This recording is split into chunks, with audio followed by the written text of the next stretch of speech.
for life. Good morning. It's Monday, December 15th. The Anti-Hero broadcast is a news broadcast for veterans, first responders, and all blue-collar Americans. This show is brought to you by Human Performance. Go to hp-trt.com. Use promo code Anti-Hero.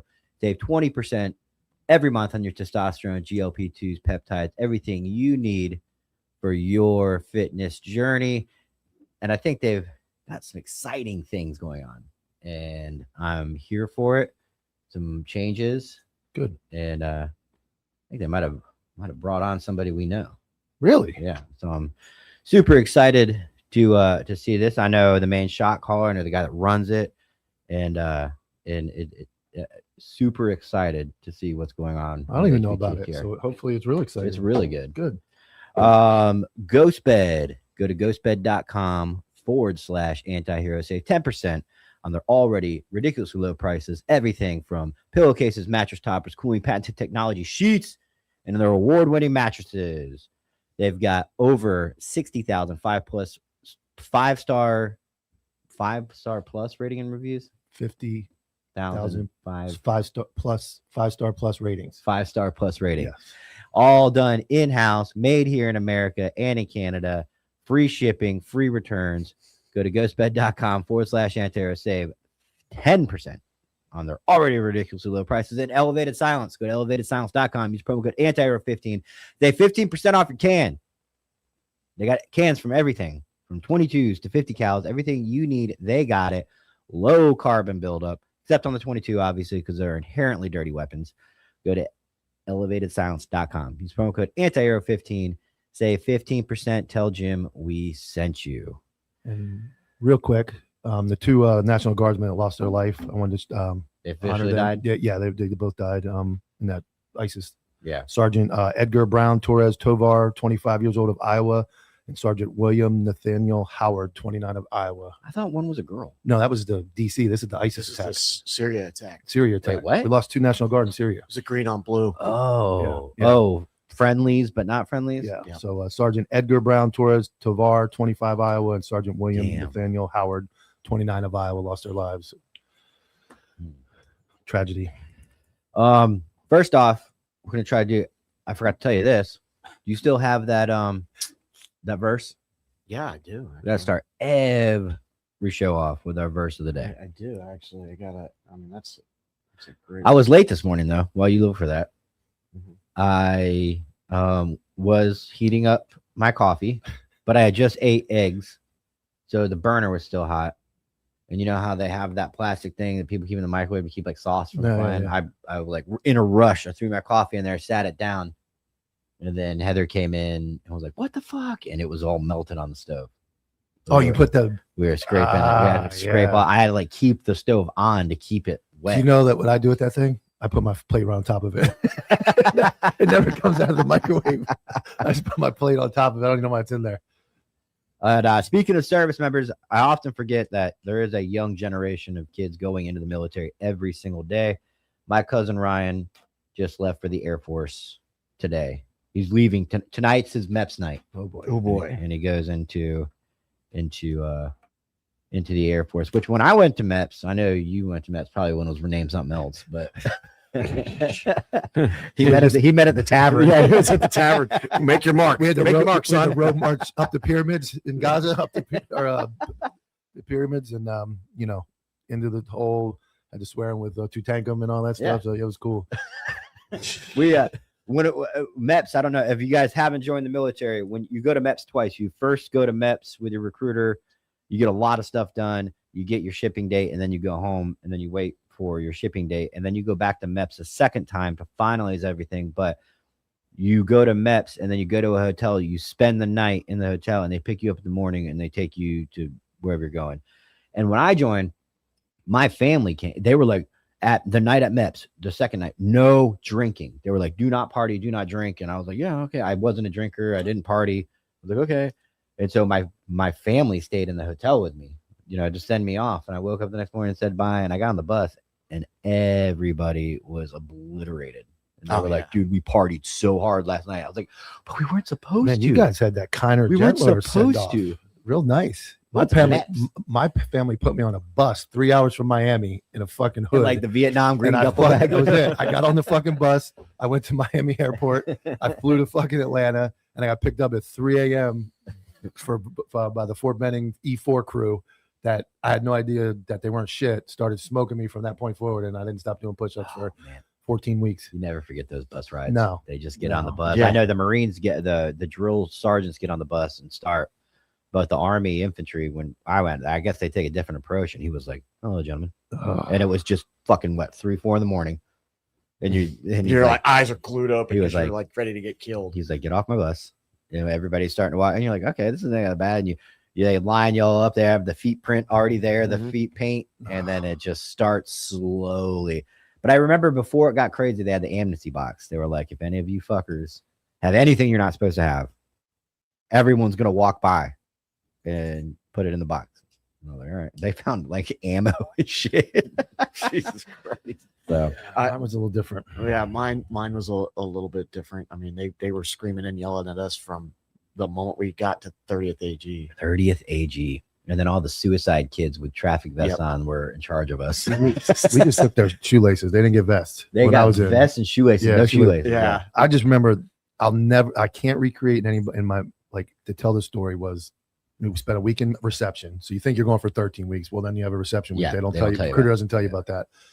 But I can never forget the back of those cattle trucks opening. And I didn't realize they brought every drill sergeant from like every unit. Oh, you went on a cattle bus. I went on a cattle truck from reception to Echo first of the 50th. Oh, maybe we did. So no, we did. You can't see anything. Yeah. You can't. No, we were cattle trucks. You can't see anything.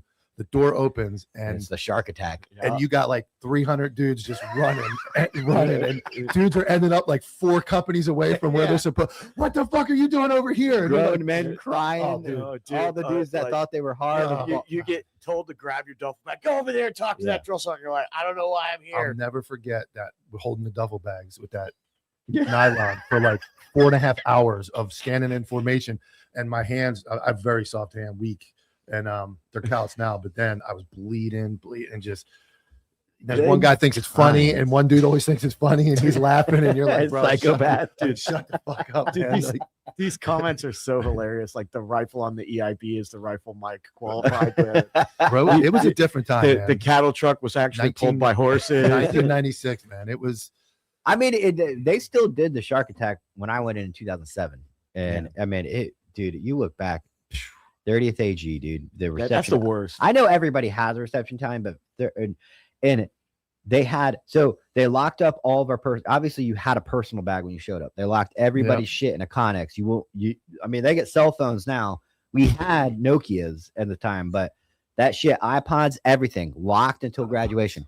And I remember one time we graduated, we were like on our last days, they gave us our stuff. We were like, oh, music. I was like, they were like, oh, by the way, one of the mentally ill kids that got kicked out for suicide, he broke into Connex and stole a bunch of shit. And all my shit was stolen. And I was like, I was pissed. I went to the battalion sergeant major at 254, and he was like, welcome to the Army. Yeah. I mean, nothing I knew. So He's like, you and I were both in 254. That's cool. You guys had iPad. You know what? When I graduated, you know what I had?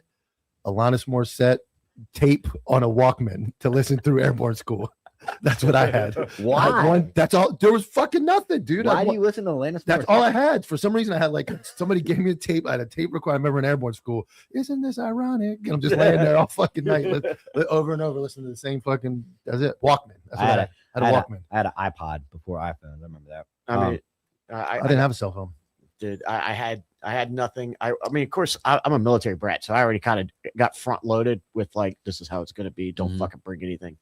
And when that's what he said. He said you shouldn't have brought anything. We told you not to bring. Yeah, I didn't bring shit.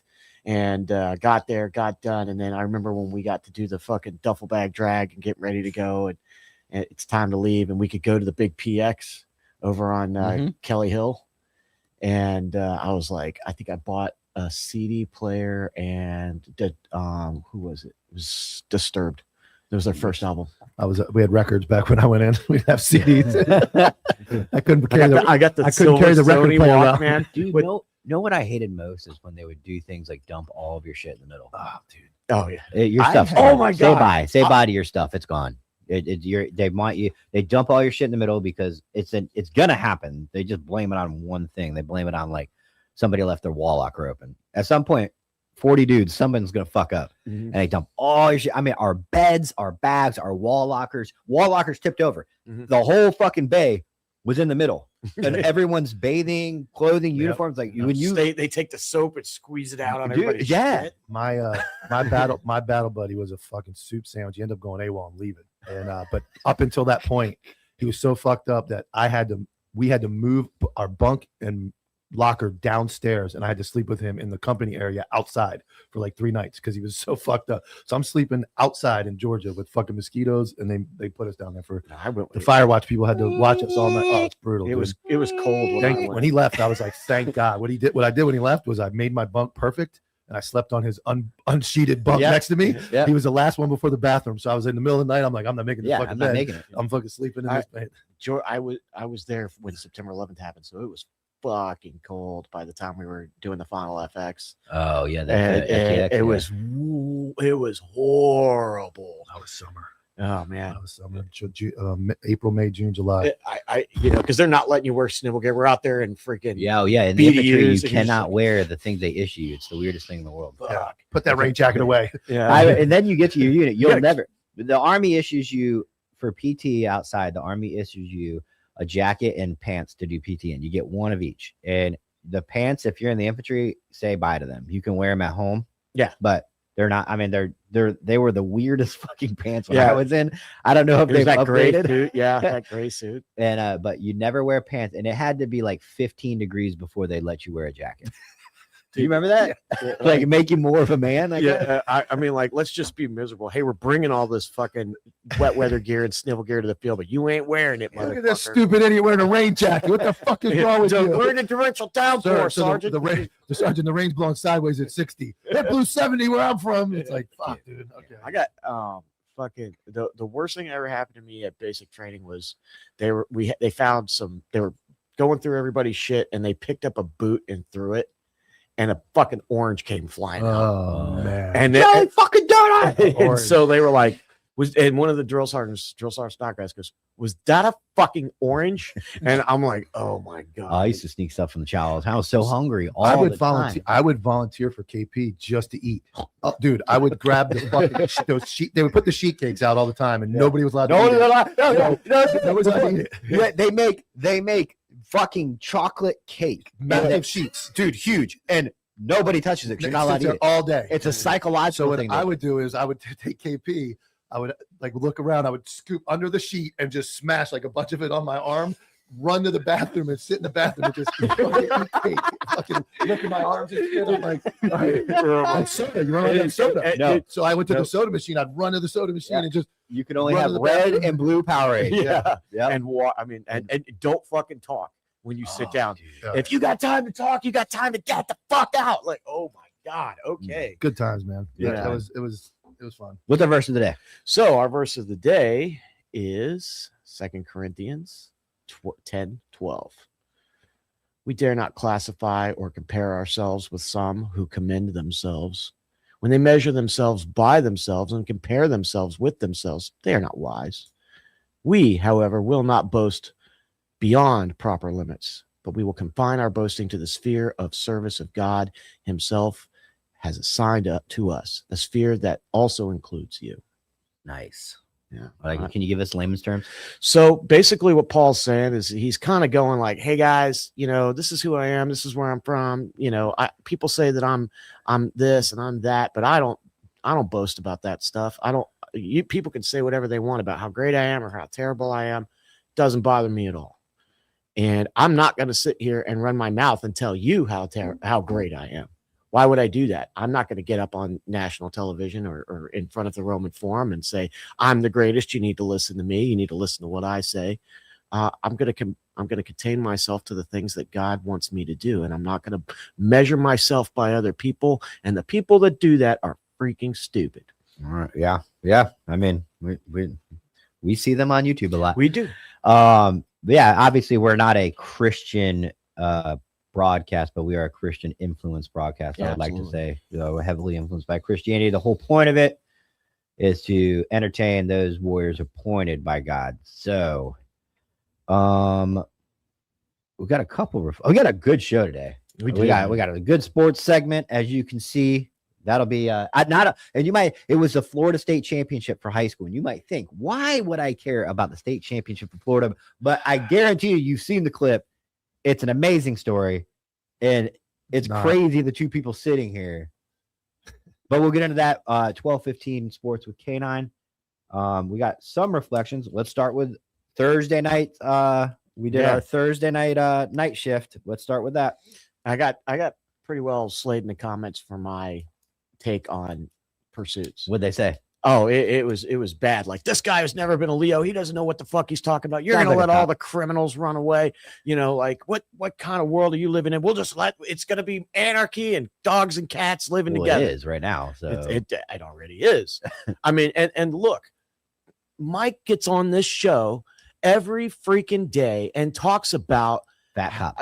Cops dancing on TikTok, cops that aren't trained, freaking bad leadership. And you want me to go, yeah, I think absolutely we need to go ahead and let these fuckers run people down. I'm sorry. I can't get behind it. It's one or the other, Mike. I can respect that. I can respect. And what we said, I said to you before we came on, I'll say it again, is I am absolutely an advocate for pursuits, but the problem is they don't train it. So I agree with your position as a civilian going, these guys, all I see is cops fucking up, wrecking, they're out of shape, they're not training. So pursuits are inherently dangerous, and it takes very high level training to consistently conduct a pursuit in a safest possible manner. You got a guy like Jordan Ennis, who was my co-host on Hot Topic for a long time. He's all over YouTube. You can go watch him. He's been in like 140, 150 pursuits, pitted out all the cards. Never anything's happened. Never bad. Because now, not luck can come into that, but he's well trained, and so is his unit. But I could see where a small town, somewhere that's not training it, is just reckless. And there's always a time to back off. There's always a time to slow it down. But I mean, I think as we're going to talk about this show, when it comes to like cops not performing, cops not doing things in major events, you just have a mindset that you're not going to chase anybody. Well, and that's usually the case. It's not going to chase anybody. The debate is who to chase and why. Look, I'm going to take a hard stance on this, and I'm going to catch hell for it. And I don't give a shit. If you can't put your fucking magazines in correctly, I don't want you pitting a car. Yeah. If you can't wear your goddamn vest, I don't want you pitting a car. Amen. If you cannot do these things, by the way, learning about law enforcement and he's using it to his own opinion. He's like Copville. Yeah, but here's the thing. Here's what actually works, though. Mike, what did we talk about this morning? Did you look at somebody's social media recently? A law enforcement agency that, like, all of a sudden everybody's I'll say it. Yeah. So I constantly cook. I cook my own agency horrendously. Yeah. They don't wear vests.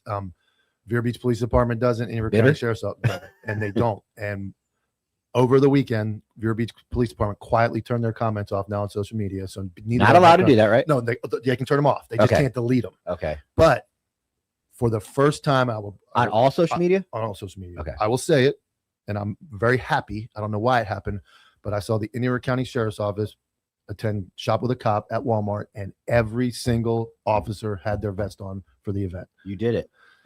So my wife is very much responsible for it. She's an advocate. There's no reason not to wear it. And I know you talk about taking it off. Chipotle, that's fine. Go ahead. Get killed at Chipotle. I don't mind. I'll get half price while I'm waiting to do the crime scene. But in do you think they would still eat there? I would. I'd be like, stupid motherfucker, give me a double chicken bowl. But if whatever it takes, and people who say I'm a cop hater, I'm not. Being hard on that very important task, which is wearing your vest. If it takes me being the prick, that's fine. Because I had a coworker. I want to talk about this quickly. I've achieved a new level because I had a coworker that not too long ago walked up and shook my hand and said hello. I saw him Friday. What day is today? Today's Monday. Saturday. He walked in a restaurant. There was nobody in it. He walked right by me. We looked at each other. He walked right by me and walked out. And I think same thing happened. That's what I wanted. That's what I want. I wanted the guys that were fake to not say hi to me anymore. And he did. And I'm glad.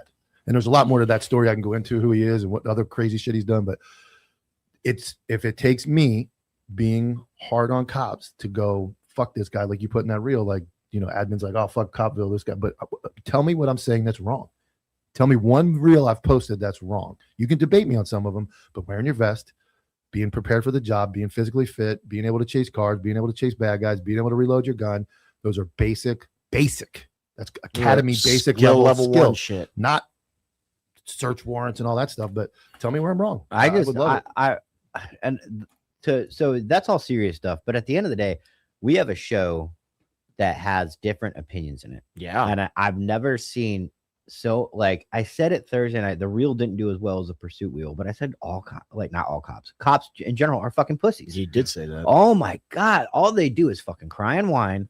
And it's like, there was one comment about, I used to like this show. But this Jimmy guy is why I watch more and more. He doesn't know this. And I'm like, he brings a different perspective to the show. He's very knowledgeable. I mean, I defended you for obviously why you're on the show, but I was like, and then I was like, but the whole point is, why would you want to sit there and watch a circle jerk think tank? Is that what they call it? Where we all just say the same thing over and over again? It's a echo chamber. Yeah, we So can't echo chamber. we can't even agree on ad reads, man. Like, Yeah. we got. we have a freaking argument over how we're going to do ad reads. Yeah. But that's important. It is. The adversarial conversation style that we live in Well, is how we solve the fucking problem. I've said this since day one when I started this podcast in a den. Now it's a broadcast, but it was a podcast at the time. And I said, I always take the real things that matter and I put it like a pill in the cheese for the dog. The cheese is the crude humor, the fun, the entertainment side. You're not going to be able to bring real issues to the table without it being put in the cheese for the consumer to eat. It's just, it is what it is. So, well, I mean, we could just sit here and read policy all day if we want to talk about cops. I mean, honestly, because the policy tells you all the guidelines that you're supposed to perform by, but then we have to talk about the other things. It's just, and look, if you're going to say, well, Jimmy doesn't know this, Jimmy doesn't know this, Mike said it, Jimmy doesn't know this about cops. Well, how many fucking, SEALs and Delta Force and every other fucking person is going to come into your agency and go, this is the way you need to do it. And you're like, that's it. He never fucking put the badge on once in his life. The gospel. They're going to, like I said, they'll upside down with your dick out. Yeah. They'll tell you to shoot like that. And that guy, everybody's doing it. Everybody's doing it because that's what he said. But you're right. I have a very good page. I have a very good comment section, DMs on Cobb Bill, but I do get sometimes get people that disagree, and I don't mind disagreeing. My problem with the disagreements are you can't take cheap shots we've talked about this, from a hidden account. If you want to have an actual adult conversation, then let's do it, because I don't tout my resume. I'm not here to tell you what I did and all that stuff. Whatever, it is what it is. I'm going to tell you. but I don't care about that. I just know that I may not be the smartest person at the table. I'm definitely not the best looking guy at the table. Might be jacked, but I have a place at the table. I know I've done some things, and I may be wrong on some things, but I know I have at least a place to sit down and go, I've done a few things. I've been involved in a few things. Like, you can convince me I'm wrong, and I'll agree to that. But I was talking to have a place. Jimmy outside, and I said, this is a couple days ago, maybe a week ago, and we were talking about somebody that he knows that's joining law enforcement, and Jimmy brought up the fact, Jimmy was like, I don't know the job. He brought him up. He was like, Mike, said this, and the guy was like, Mike doesn't know what he's talking about. He's washed, that's that generation, that's that problem. Not like you, but that's the generation. I get it. And I was like, that's my thing about new cops, is that the type of person that it's required to be a cop, they are of the I'm confident mentality, but they're not teachable. And that's why old school FTOs had to teach you the way they did, because they're fucking new cops, whether it be 1910 or 2025, have I already know it attitude. They're not willing to learn anything. So you have to do things like leave them at a grocery store. You have to do things like tell them you're fired. You have to do things like take them to the McDonald's drive-thru and tell them to ask for an application because they're failing. You have to do those things to break someone down to go, you don't, because boot camp and basic training do that for the military. Yep. Law enforcement, the academy, unfortunately, nowadays does not. Would you rather take the Jerry Worms era of policing, the first 8 seasons of Cops, have those guys respond to your call, or would you rather take the new On Patrol Live generation of cops come to you? I mean, is that even a fucking serious question? Then what I would say is those older guys weren't trained as good as maybe the training is offered right now, but they would have gone and done it, and they would have gotten better, because a lot of those guys back then didn't wear vests. It wasn't as popular. The equipment wasn't as good. But you give a Jerry Worms modern technology, a taser, and all the ability to train with this new wave of CQB and training, that would be your example. We give him the super soldier serum. Now we have all the technology, jujitsu, training, gun lights. Jerry would have been a lethal weapon back gun then. lights, would have been gun a optics, monster. all the stuff to make your job that much easier. But these kids don't go out and train and don't get better. So And the problem is, I mean, this is a real thing. Crime was not as bad as it is now. People's mental health is more out there now. Like crazy people are out amongst us now because they shut down the asylums. I'm sorry. I mean, that is what it is. They shut down mental health asylums. So now they're out on the street with us. And now people, this is going to sound silly, but a lot of people are trained on how to fight. And back in 1980, 1990s, you just didn't have to be that trained cop as much as you have to be today. It's, I mean, like you need to be looking at people's ears out here. Like it would be like downsizing the military with everything that's going on. It's like as the world gets crazier, it's like, oh, let's just get less soldiers. It's like as the world gets crazier, cops go, well, I'm going to do less. Oh, well, I got something really. I'm going to do less. I'm not going to train as hard. I got something I want to tie into that. Los Angeles Police Department 2 days ago, Mayor Karen Bass is urging City Council to approve a $4.4 million to ramp up LAPD hiring, warning the city cannot afford to slow down. Police Chief Jim McDonald says staffing is already down 1,400 officers from 2019, with retirements threatening to push levels back to the mid-1990s. With the World Cup just months away and the Olympics approaching, leaders say continued hiring is critical to public safety. LAPD has boosted recruitment by 27%. But officials stress funding is needed to now keep momentum going. So I don't know if you know this, Jimmy, but retirements, they'll hit in waves and they'll crush a department when everybody's done their 20 or 25 years.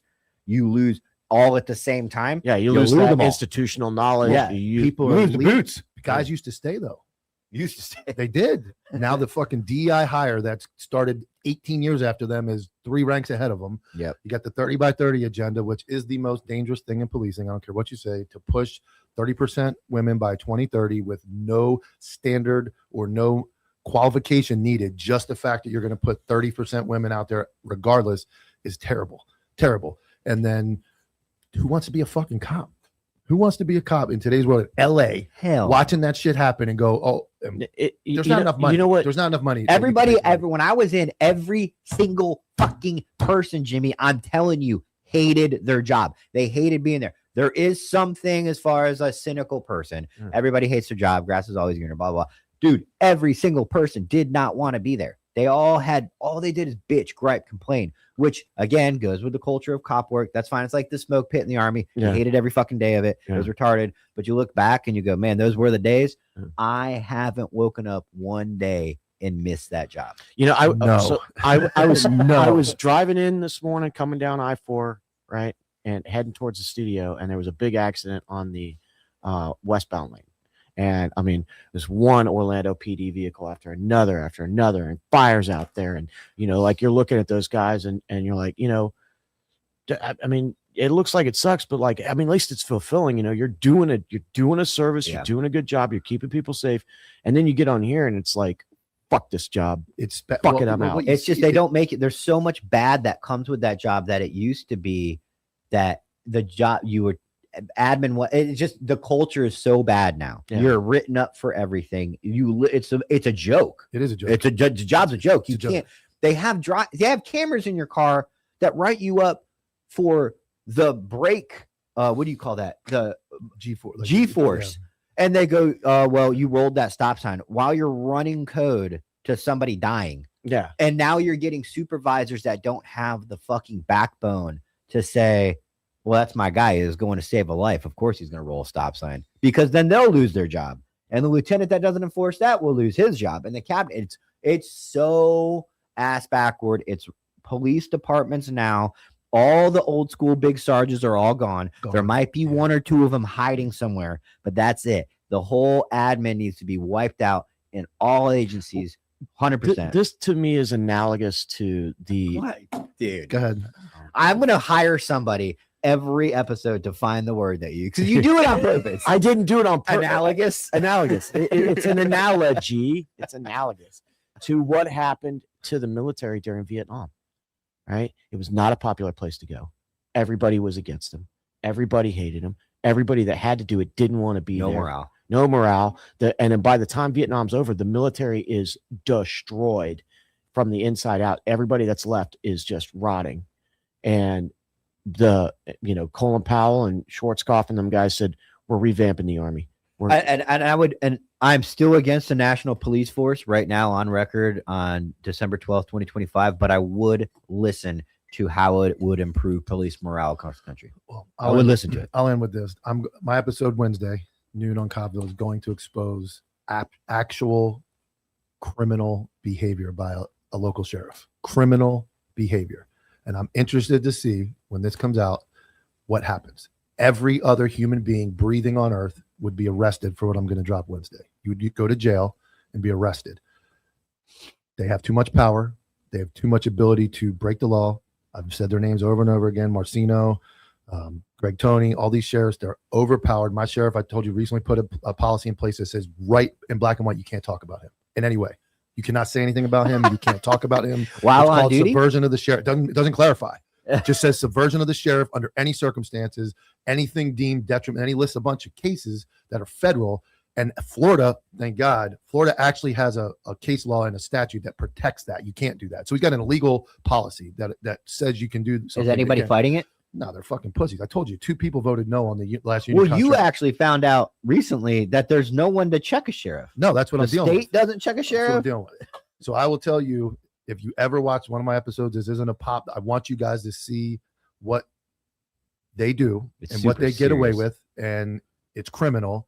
And let's see what happens. I need everybody to get involved and follow this story once it breaks, because they need to be held accountable. All of you would be arrested, wouldn't even get a chance. You'd have a warrant and you'd be in jail immediately if I put this report together on a normal citizen. And So it's crazy. like, share, comment, subscribe. Talk Yeah, to your just be peeps. ready for Wednesday, and it'll be on my Cobbville OG YouTube, and True PD has assisted me dropping 2 videos as well. Ooh. And Is he coming on our YouTube or what? yeah, we're supposed to do it like 2 weeks ago, but Okay. yeah, but we'll see. I tell you, the reason I say that is what this conversation is about is they do whatever they want, and it's not crybaby stuff. It is actually they do whatever they want. They put whoever they want wherever they want them. They do whatever they want. You have no recourse in the state of Florida to fight administration. Then you go to Georgia and they can just fire you for anything. You don't even have to, like, Florida at least protects you a little bit. Yeah. But the unions, There's absolutely. no union. There's no such thing. And all the union leaders, which I got an anonymous email after I did my episode last week that confirmed what I said, is all the union leaders in the agencies are usually guys that are pro admin, and they're like, or on their sure- way out at you best. sure you want to approve to fight that 3% raise for 4%, or you want to be on the lieutenant's list next month? Dirty Like, corrupt. let's So, do that. I mean, here's the thing. If you are a Leo and you are not in Florida, this doesn't mean shit to you. This absolutely does mean shit to It you. does. It's Because everywhere. if it happens here, it can happen for you. It can happen for anybody. You have to stop these motherfuckers from taking advantage of Yep. their positions of power. Yep. We can't do it in fucking DC, but we can do it here. And It this just- is close to home. It just doesn't make sense. How can you commit crime? And you as a sheriff, you are the guy. You were elected as the guy that says everything. I'm responsible for everything. My behavior on and off duty for 500-600 deputies, thousands if you're over here, and I have to lead by example. And that'd be like that would be like fucking, was it Pete Hegseth going out getting fucking DUIs and just doing whatever he wanted and being like, sorry, I can do whatever I want. He can. He can, but he should I support it. He should. I but, mean, he but can it's- still, he can be the, Or it'd be like him stealing money from the military and then going, "Oh, sorry, Joe Private, you racked up an Okay. extra charge in the chow hall. We're gonna put you in a court." We got to martial." move on. Good. All right. Reflection still. Danny boy, Dan Crenshaw. Dan Crenshaw. Dan Crenshaw. I just want to bring up the fact that obviously everybody knows by now that Sean Ryan has invited Dan Crenshaw to come on his show. I don't know how that would work when you have lawyers everywhere, I don't. but it is rumored that Dan Crenshaw will not do it.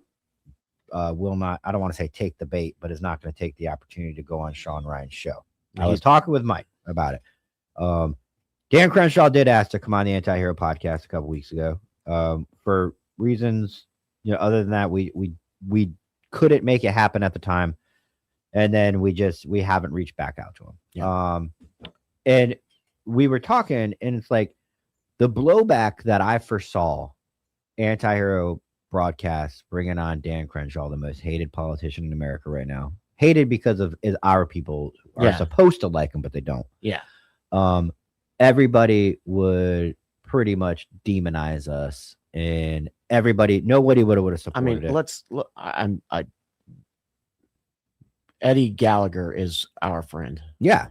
That's and we're pretty loyal. No, and it's not even just that. It's that, he doesn't. The hard part, I think what you're trying to say, the hard part is if everybody's going to want us to drill Dan and just go Yeah. at him, and you can't, No. especially if he drives here or flies here. It's Yeah. like we're just going to sit here and look at him and go, "Hey, you piece of shit!" Like I mean, I fucking posted a video, cropped it from back in February when we talked to him, and people were like, "Didn't you interview him 6 months ago and ask him the same softball questions?" And I'm like, "You fucking retard! It's the same interview," and we're still going through that to this day.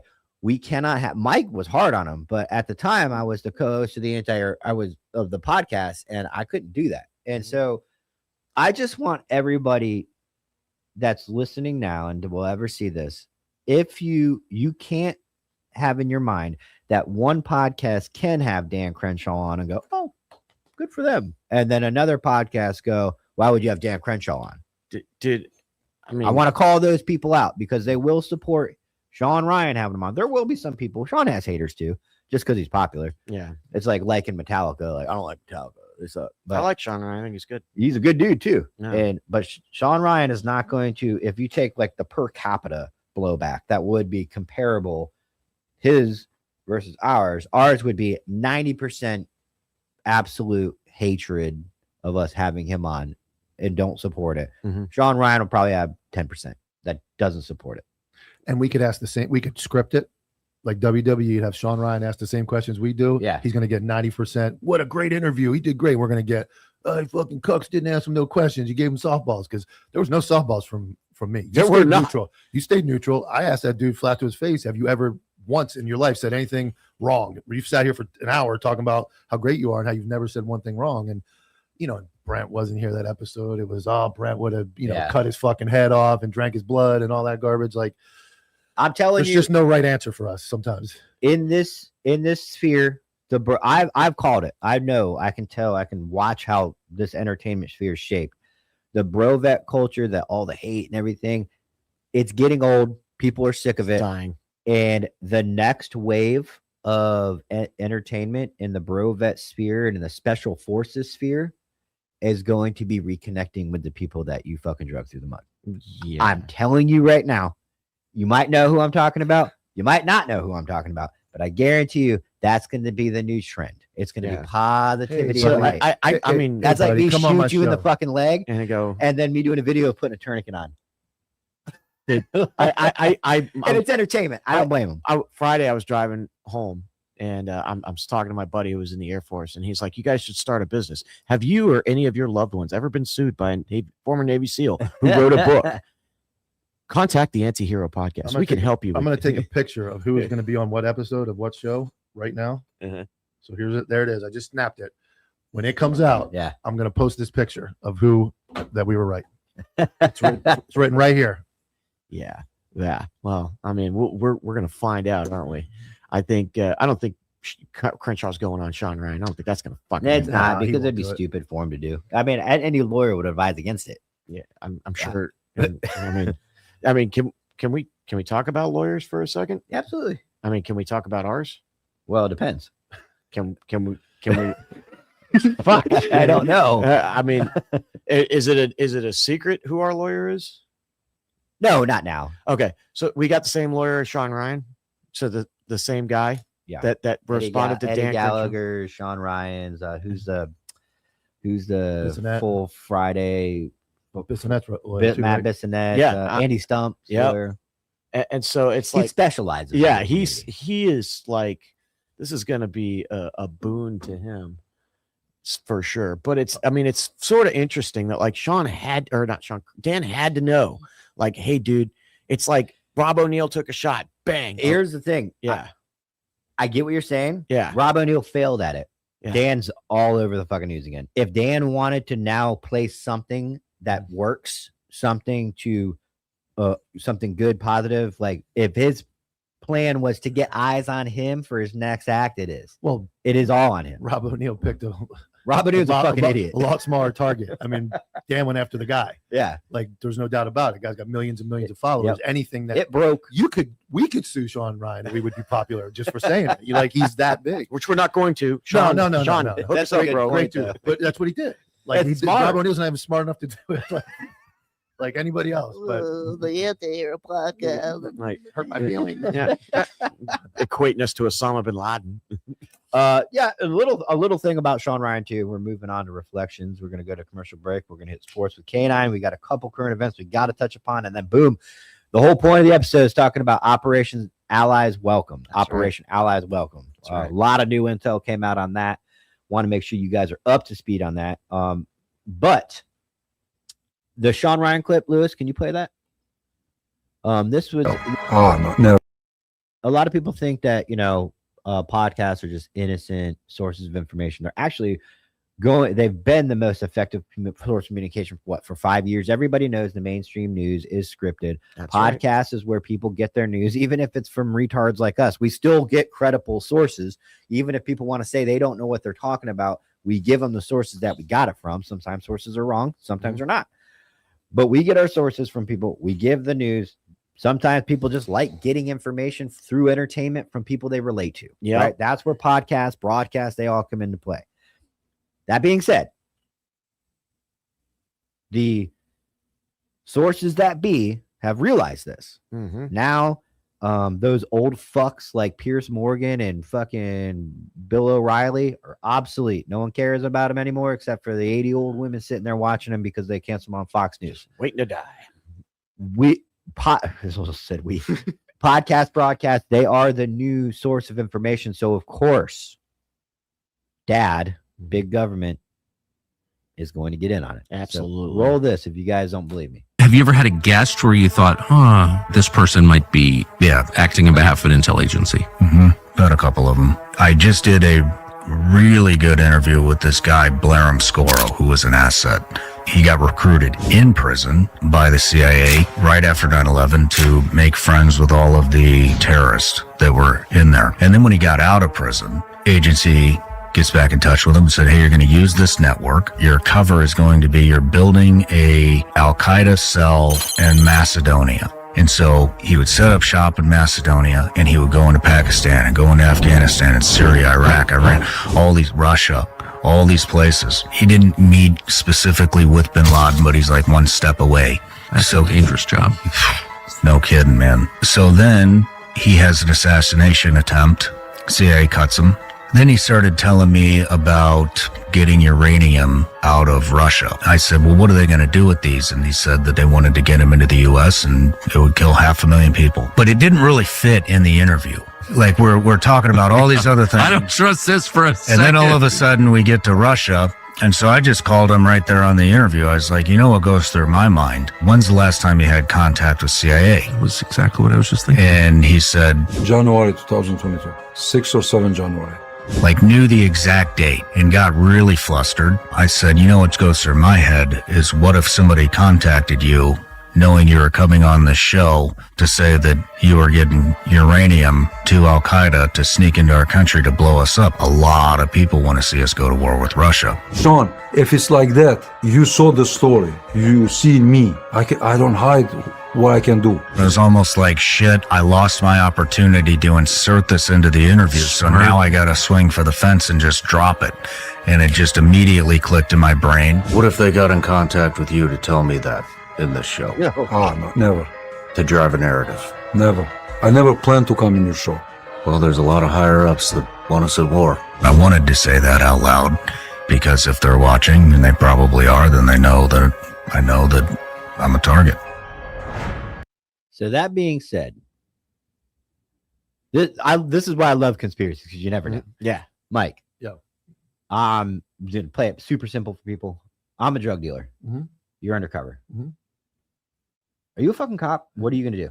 You're going to do everything you can to say no. You're going to make up excuses. You're going to come up with a story, backstory. And then what might you do if you get some free time? You're going to go tell. Not on the spot, but if you walk out of there, you're like, You got to come up with a story. could you possibly say, would you divert it off yourself?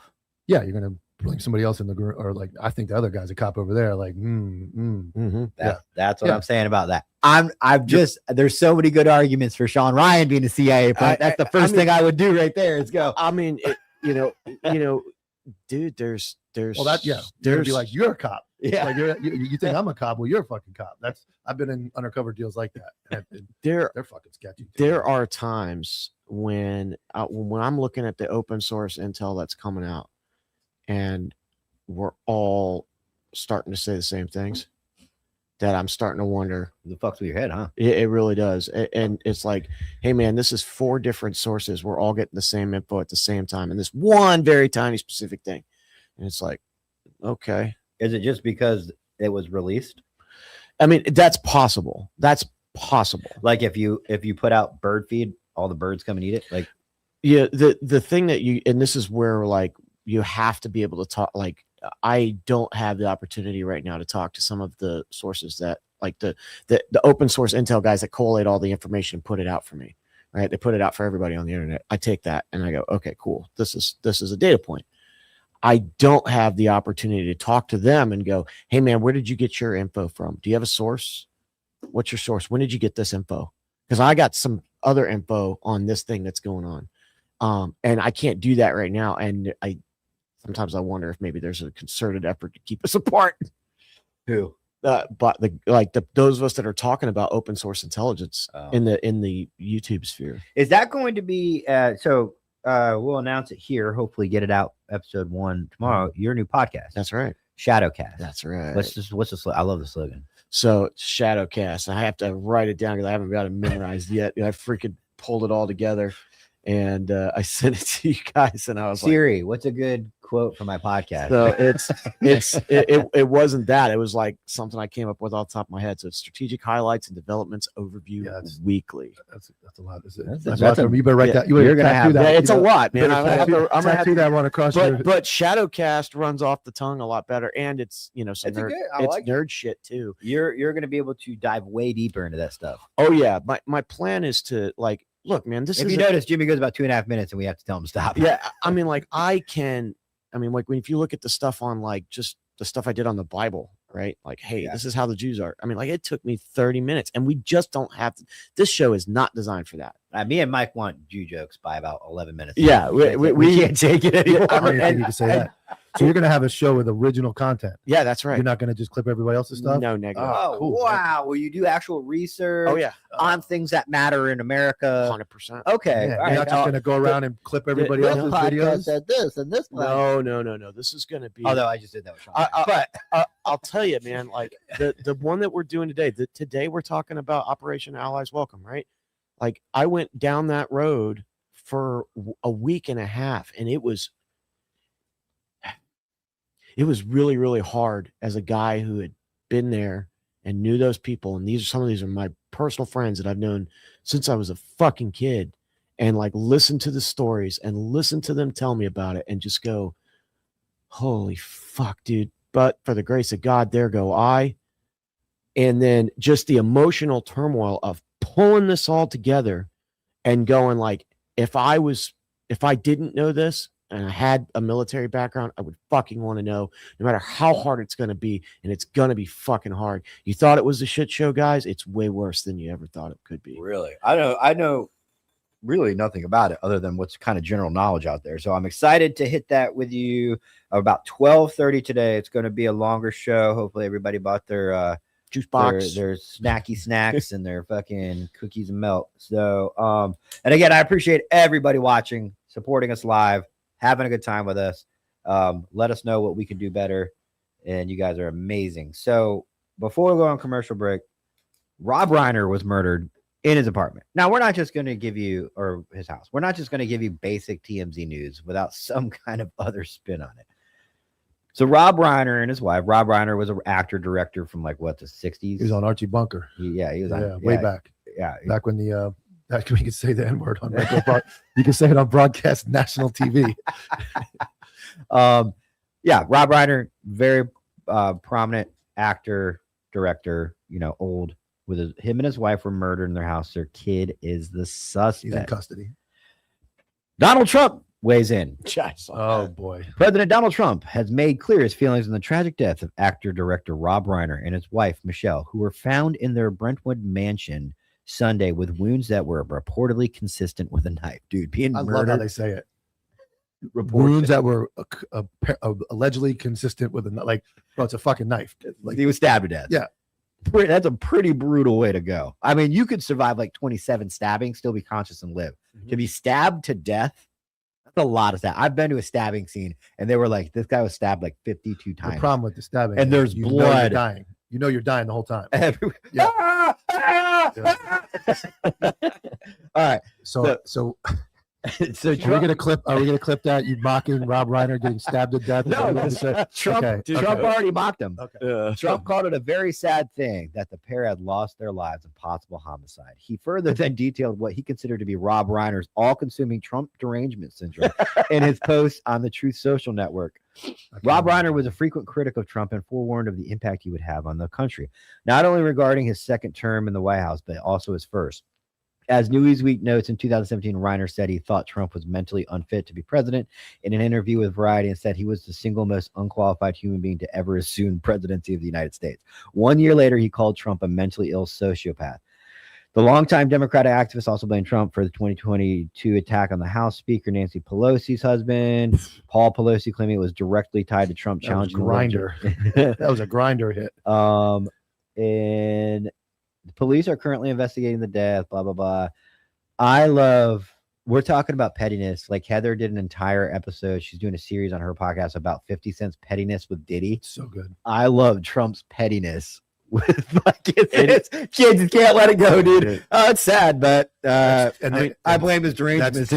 Two guys you don't want to get on, like 50 Cent. 50 and Rock. Cent. Yeah. And they're probably friends. They are. Yeah. He's 100% pro Yeah. Trump. Yeah. I love it, dude. I mean, they're I'm both for from it. New York. When They're- Mamdani won, fucking 50 Cent posted a picture of his New York hat in the trash. He's like, my city's gone. Like, we're done.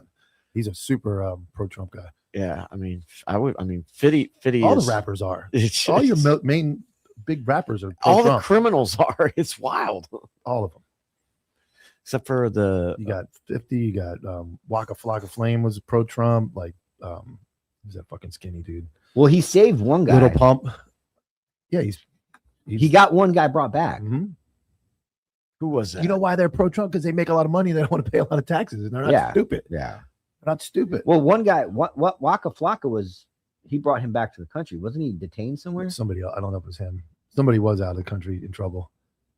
Yeah, He helped get what the basketball team. A$AP Brittany Rocky. Grenier got her back. it was yeah, A$AP A$AP Rocky. Yeah, but he's Somebody said Rob Reiner was allegedly transitioning. probably. Who, I, I mean, I wouldn't be surprised. dude, it's demonic over there in Hollywood. ODB. Yeah, ODB. Yeah. R.I.P. He's a major leftist also. Wow. Anyways, all right. Moving on. We are going to hit our commercial break for the day. Roll that vengeance. Over a century ago in 1910, the Flexner Report, funded by John D. Rockefeller and the Carnegie Foundation, re-engineered medical education from a holistic, whole-body approach, which appropriately treated the body as an interconnected system, to a compartmentalized approach under the guise of specialized medicine. They shut down or consolidated medical schools, marginalized naturopathic, homeopathic, and chiropractic medicine, replacing them with symptom management and synthetic drugs. Allopathy is a marketing strategy rooted in fear and manipulated science. This philosophy carried into veterinary medicine, resulting in over-vaccination, unnecessary surgeries, and manufactured food, just like they did for people. They call it care, but it's predatory and based in profitability. The truth? Toxicity, compromised immunity, and chronic inflammation. They're not fate. They're engineered. And so is your power to undo them. We built 3 targeted formulas to return the body to homeostasis, for pets and people. To detox, defend, and restore. We are the correction to decades of corruption. We are vengeance.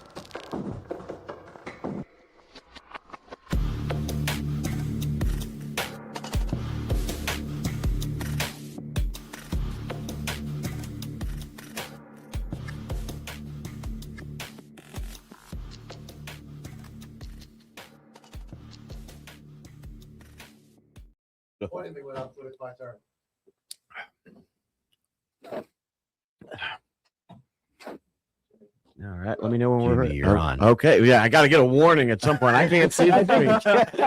Everybody's just looking at me, and I'm like, "When you going to tell me when I'm on?" All right. Hey, welcome back, everybody. So this second hour is brought to you by Flatline Fiber Company. Since the founding in 2019, Flatline Fiber Co. has strived to create the highest gear quality with real-world functionality. Trusted by SWAT teams, high-level military units, police agencies, and civilian shooters across the globe, they make great gear that you can trust. Made in America with a lifetime warranty. They have everything you need from rifle slings, IFAKs, dump pouches, because God knows you're going to do a lot of reloads out there. Baseline bags, lightweight, handy bags that offer great stability for rifles.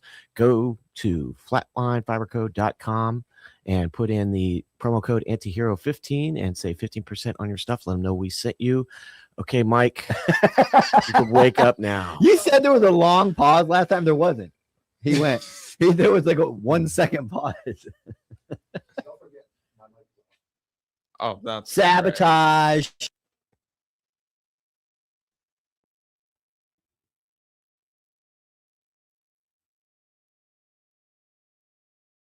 I got it. Are we good, Louis? There we go. Yeah.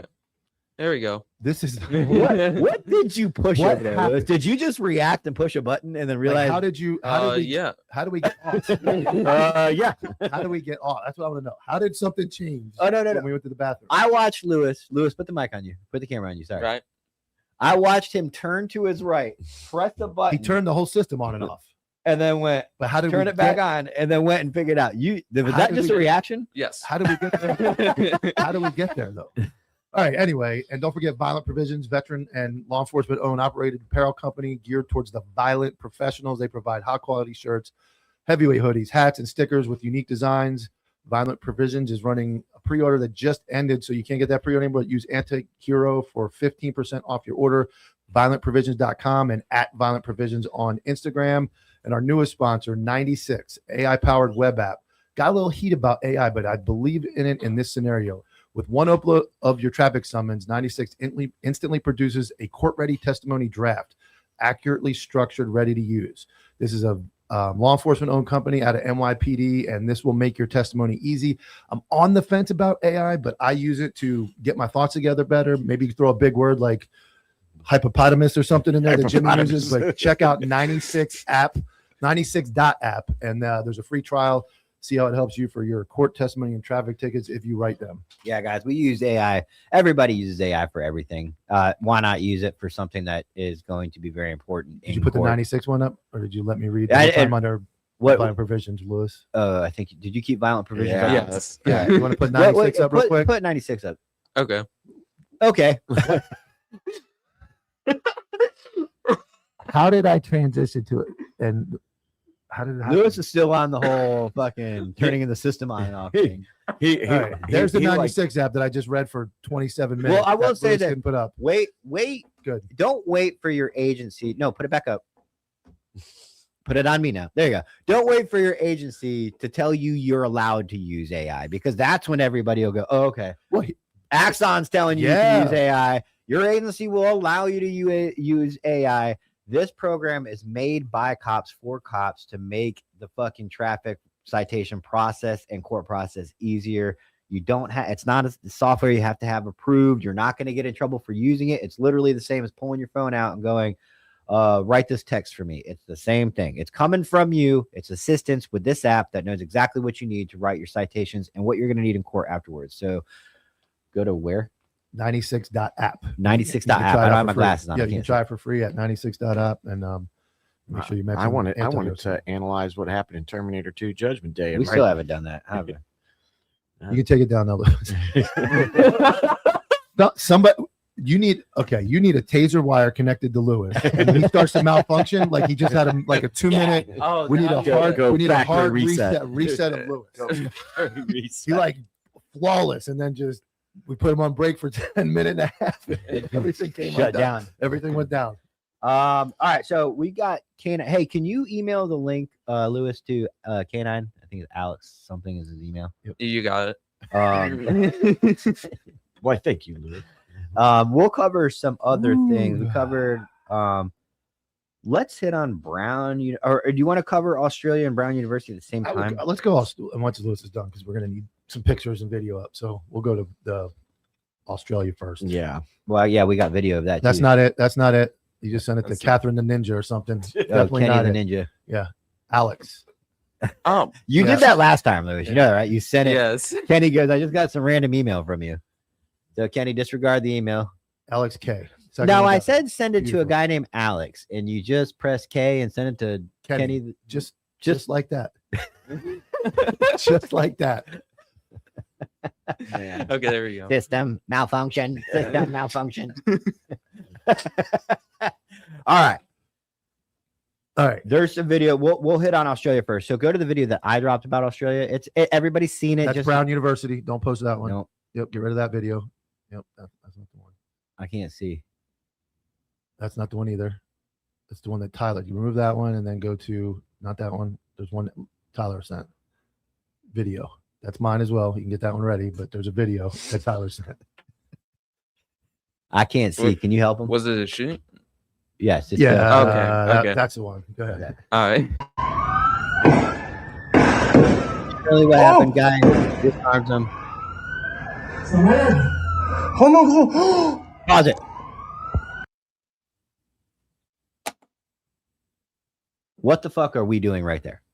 I'm killing that. Who's guy. with? That is, Oh yeah, he's dead. he's dead. He's dead. You have every fucking reason and every right to murk him. Dead. I don't care He if could it's have had a secondary weapon. secondary weapon. Where Suicide where bomber. there's one, there's Plus two. one. Plus one. It's a fucking active terrorist attack. No one's it's not a fucking robbery Yeah. with some homeless guy that needs to eat and that you're gonna face criticism. I think everybody'd have your back if you put one in that guy's face. Yeah, I mean, just One. go ahead and Yeah. You put the whole rest of I the. mean, you could blast his head apart. And that's what's wrong. Make I'm going him- to tell you why. make I'm it gonna so tell they you- have to bury him at sea. I'm going to tell you why he didn't know. But go ahead. You can finish watching it. Ouais, mais il y a son pote, il va se faire tirer dessus. Il est trop con, le mec qui a l'arme.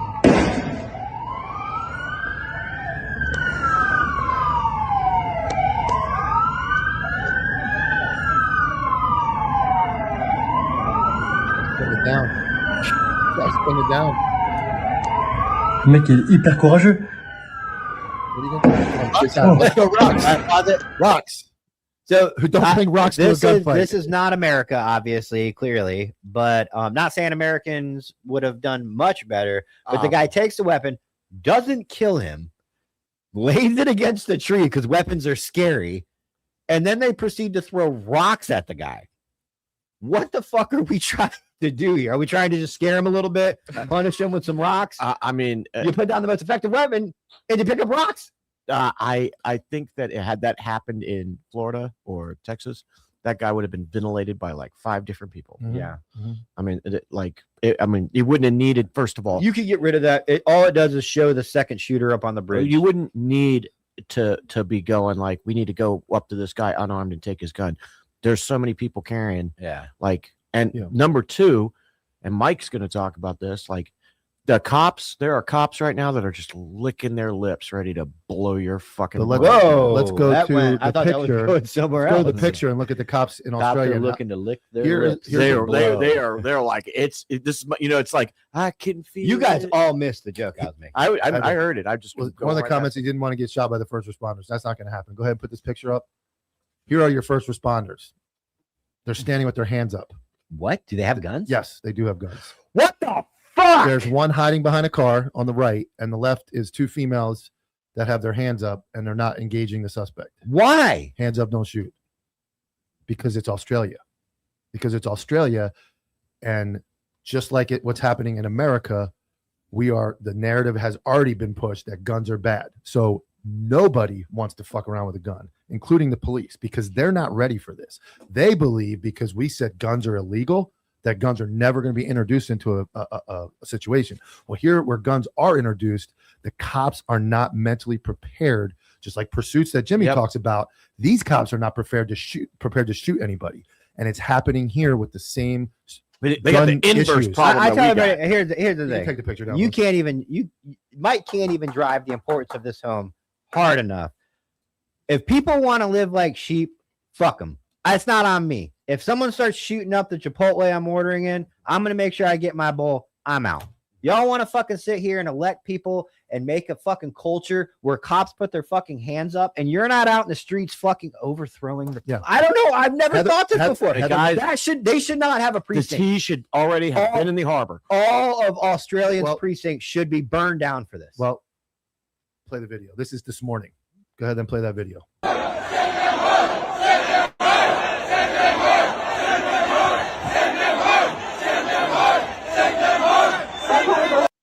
That is the Australian people saying, send them home. Get rid of these fucking people that don't belong here. wait. Who are they talking about? Muslims? All of them. Immigrants, Muslims, people that they've just allowed to come into their fucking country because, like your wife just said, they were locking people up for COVID. They're locking people up for having guns. They allowed Muslims to come in unchecked. They allowed all these people. We feel good. We feel great. Now they're shooting people up with guns. The people are fucking sick of it. And they're probably going to arrest people they can identify on video for protesting the government over there. That's how bad it is. And that is what you can expect to be coming to our country. It's what's starting here. Get rid of the guns, make the guns such a bad thing. And now you can start having these pop shot fucking shootings everywhere. Yeah, they happen in America, but you go to, like Jimmy said, you go to Florida with that shit. Somebody's got a gun at that fucking and within 5 fucking feet of that situation. Somebody has a gun. I can't get over this. Nobody has a gun. Fucking They've made it so impossible to have a gun. And I have plenty of followers from Australia that I talk to on Cobbville. It is absolutely chaos over there. There is the cops can do nothing. Well, Nothing. I mean, those cops should be charged. They won't because they're working for the same Hold on. government. There's no duty for them to go have a gunfight with somebody. No. They don't have I that. forget that happens here. Yeah, it does. Okay, so here I'm going to show you. God, you guys are. Imagine if we stayed true. Back in like even the 80s, kids could bring guns to school and they had like a shooting team, and the kids drove into with their rifles on their racks. In Ocala, and they brought them to school. we had freaking guys had shotgun racks in the back of their truck at high school. All you did was go tell the SRO, "Hey man, I went duck hunting. I got my chopper in the car." People brought rifles to school because they didn't fucking shoot people up. There were kids that were learning to shoot, marksmen and competition. But we've seen it time and time again where our country has been pussified so much that guns are the problem. It's not the people. It's not cultures. It's not people from other countries that have fucking cannibalistic, barbarian fucking mindsets. It's the gun is the problem. Here's the video from Brown University shooting. I didn't even know We've taught our kids and our humans to do this. We hide. We just hide. We hide and hope they don't come in. We hide and hope they don't come in. That is a shooting that happened today. That was yesterday, the day before. But that is the United States of America. Now they get rescued by the police, thank God. That's the community coming in. They killed him. No, that guy is on the roof. All black. Who are they shooting at? I think they were engaging. They were engaging. He got away. But There's something going on. We're here to help. This is what we have to say, okay? All right, breathe. Anybody hurt? This isn't No, like all right, let's do our commands. this is like We'll get you out of here assembled safely. and took all Right, that time pause to it get so there. I You're think- done. It's good. You're good. You can remove it. So this is an actual TAC unit that's made it to the school to engage. We have taught our kids, and we have, there was rules back in the day. Teachers would be armed. They were trying to get teachers to be armed. Remember that? Teachers should be fucking armed. Yeah. We should have armed people in the school because armed, legal, gun-toting people do not kill people, and they do not conduct mass shootings. Criminals do. And if Criminals I do. mean, more often than not, you're gonna get you're not gonna the SWAT team's gonna be there to fucking clean up the body. 1 hour. 1 hour on a great day, you're gonna have a SWAT team assembled to go in and clean up Oh, yeah. bodies. God, no wonder I don't Justin watch said the that news. they were breaching the door. That was Okay, the okay, it wasn't gunshots. Okay. Oh, okay. But we have taught, and I get locked down, hide. I get it. We should protect as many people as we can. Somebody. I love how they has- don't announce they're the police before they breach door. They probably just gave 27 people the most PTSD of their life. But We're gonna die. somebody has to fucking step up in our society, and we can't continue to back down. It's even worse than that. So we got an alert. Me and my wife did that said that the active shooter alarm had gone off at our two kids' high school, right? And then we got an email from the principal saying, "Oh no, it just went off by accident. It's not real." Blah blah blah blah. 2 weeks later, we find out, no, it actually was somebody actually hit it on purpose because there was a guy with a gun around the corner from the school, and they lied to us. They lied to our Did they not fucking know? face. No, she fucking knew. How'd you find out about the guy with the gun? Because I have contacts too. Some of them like Copville. But think about, like, we talk about Axon and technology and money. You know, we've spent millions and millions, that's my Trump voice, of dollars to have like gun technology to detect guns in school. The program we use at our school, I actually only pulled my rifle out going up to they call it the Hawk's Nest or whatever. I used to sit at the top of the stadium with my rifle. The school that lost the state championship? No, it was Sebastian. Oh, okay. But you go up to the top and you usually have a guy up there with a rifle. But, you know, you pull it out too soon, this software sees it. Everybody on Earth gets a notification. So great to have software, great to be able to detect guns early. But who's going to fucking stop it? By the time you see the gun out and the notifications go out, 30 kids are dead. The only thing that's going to stop a gunfight is a gun. Yeah. No technology is going to stop it. No early awareness is going to be It's going to be a gun that stops a gunfight. I was on the school hardening project for Hillsborough County. The hell does that mean? That it was federal grant money that came in to Hillsborough County to harden all of the schools after Marjorie Stoneman Douglas. Like scared straight harden? No, like harden the security. Oh, school okay. hardening. Physical. Yeah, so we were doing mag locks and access control and cameras and all of this stuff. And I had more than one conversation with a principal, and they're like, did they get creeped out when you're like, if I was going to shoot up the school, this is how I would do it? I actually did say, like, hey, look, here's your dead space. That's why I was there. Like, here's your dead space. That's what I'm saying. It's got to be a weird gig. And they're like, you know, wow, we never even thought about that. And I was like, well, yeah, I get paid to do this. You know, like, this is what I think about all the time. They're like, thanks. Can you go clean the bathroom now, Jimmy? Yeah, exactly. That's mine. Just kidding. Man, I'm sorry. You said I get paid to do this. I don't understand what that means. Like you're a janitor. Oh yeah, but I get that part. But I'm over here. Jimmy's over here is being serious. I'm sorry. I'm sorry. Sorry, dude. I took a dig at Mike 2 seconds ago. I'm not worried about the dig. I'm just feeling really stupid. Like, how did I not get this joke? I'm over here like, Jimmy. Anyway, so you were helping them harden their physical security. So we're doing the physical security stuff, and I had more than one conversation with school administrators and principals, and they're like, well, this is going to really help. And I said, no, don't kid yourself. All you're going to have is high definition camera and video of the massacre. That's exactly what I said.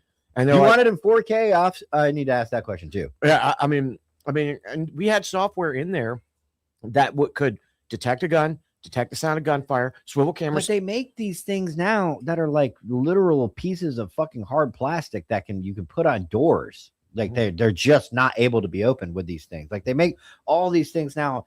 You could equip your entire school and every single door with it. Or you could just kill them. Still need a gun. Yeah. Still need a gun. But look at us. We're falling back. But here's the other problem. We talk about cops, not training cops. Who inherently goes to SRO? The fat, lazy cops that don't want to do police work. Oh, but they're in charge of the most critical incident that's ever going to occur in the history of the that most county. little targets running around the most. They're in charge of protecting like pure innocence, like biblical innocence. Make school resource great again. I'll tell you what, the SWAT guys in schools, Let make it the SWAT guys incentivize fucking it, chill. incentivize it to somebody that you're going to be paid more money and you're going to train harder. You're going to be able to run through that school and we're going to test you to make sure you can run across that school in fucking 30 seconds. Not go and fucking can't move. We had an idea. We pitched this to Hillsborough County and they got shot the fuck down, which is like, hey, why don't you just pick a school and put your QRF there? 6 officers. Okay. You SWAT guys, whatever, during the school day, so that if something happens, you guys can quickly move from point A to point B. Well, we don't have the money for that. Those are guys just sitting around doing nothing. Yeah. Well, guess what?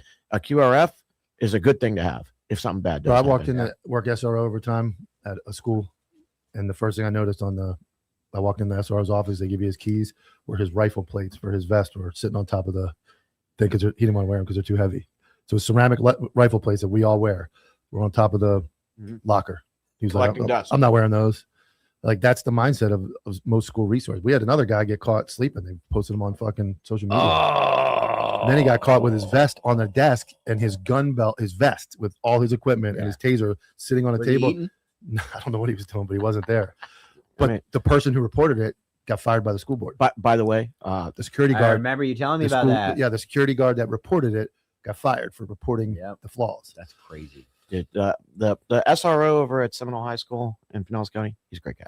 There are great SROs, and this isn't a knock on all of them, but what happens with DEI 30 by 30 is people get into the job and they realize, damn, I got to go to like the hood and go to shootings. I got to go like do some reports. It's really, oh, I can go sit in a school all day around kids and I'll make a difference. Yep, you can make a difference in the kid's life. The best difference you're going to make is fucking put 2 in the fucking skull of a Saving school their shooter life. when they fucking walk in. That's how And you wear can make your a plates difference. so you can stay alive in the fight, Yes. and you can put it to them. We got to move on. Let's go to We got sports with Canine, but first,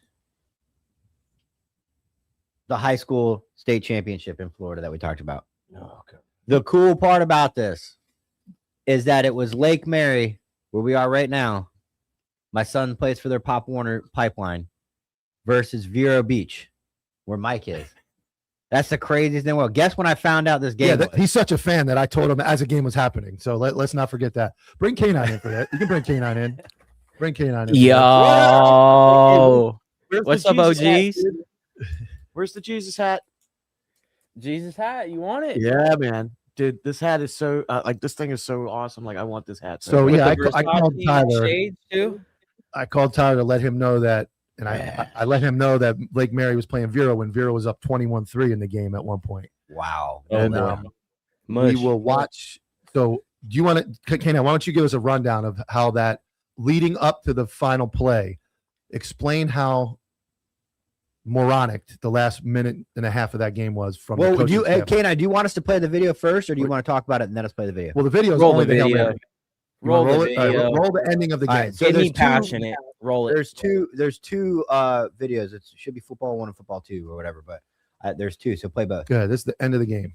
Cubs forced to step up. He's got room to let it go. He's got players in the end zone hoisting it. The ball tipped, caught by Schultz, and he's fighting to get in, and he's gonna be caught. Touchdown, Lake Mary! Unbelievable! Was the second in the other angle? Is this the try? Pull the other angle. Well, there's Good. That was zero time left in the game. Here's another angle.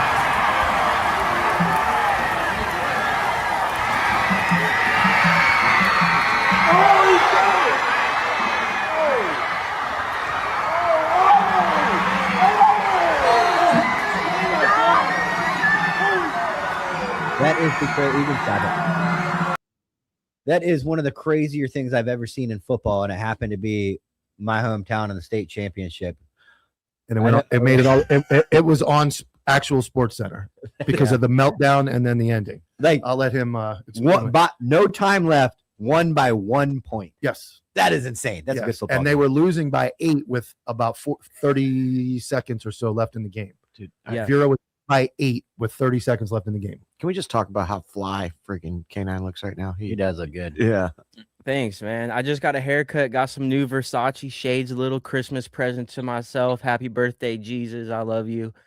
Yeah, I feel great, man. I don't think I could feel any better right now, other than watching my hometown where I currently live have probably the biggest choke job in high school football history.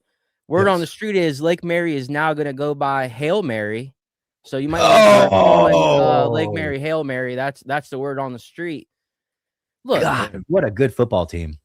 So look, proud. everybody in this town is going at Coach Jay's throat, and it's honestly for a good reason. We broke this down yesterday at 11:45 a.m. like we do every Sunday. Locks with Cottville and K9, little plug there. Look, they had the ball. There was like 40 seconds left. They're up by 8. You know, traditional formation, what they should do is get in the I formation and kneel the ball and drop to a knee like you're saying a prayer. Unfortunately, Coach Jay did not want to do that. He wanted to kneel the ball in shotgun, which was very ironic and weird. I know these guys are used to running a shotgun formation, but in a situation like this, you just have to do it out the eye.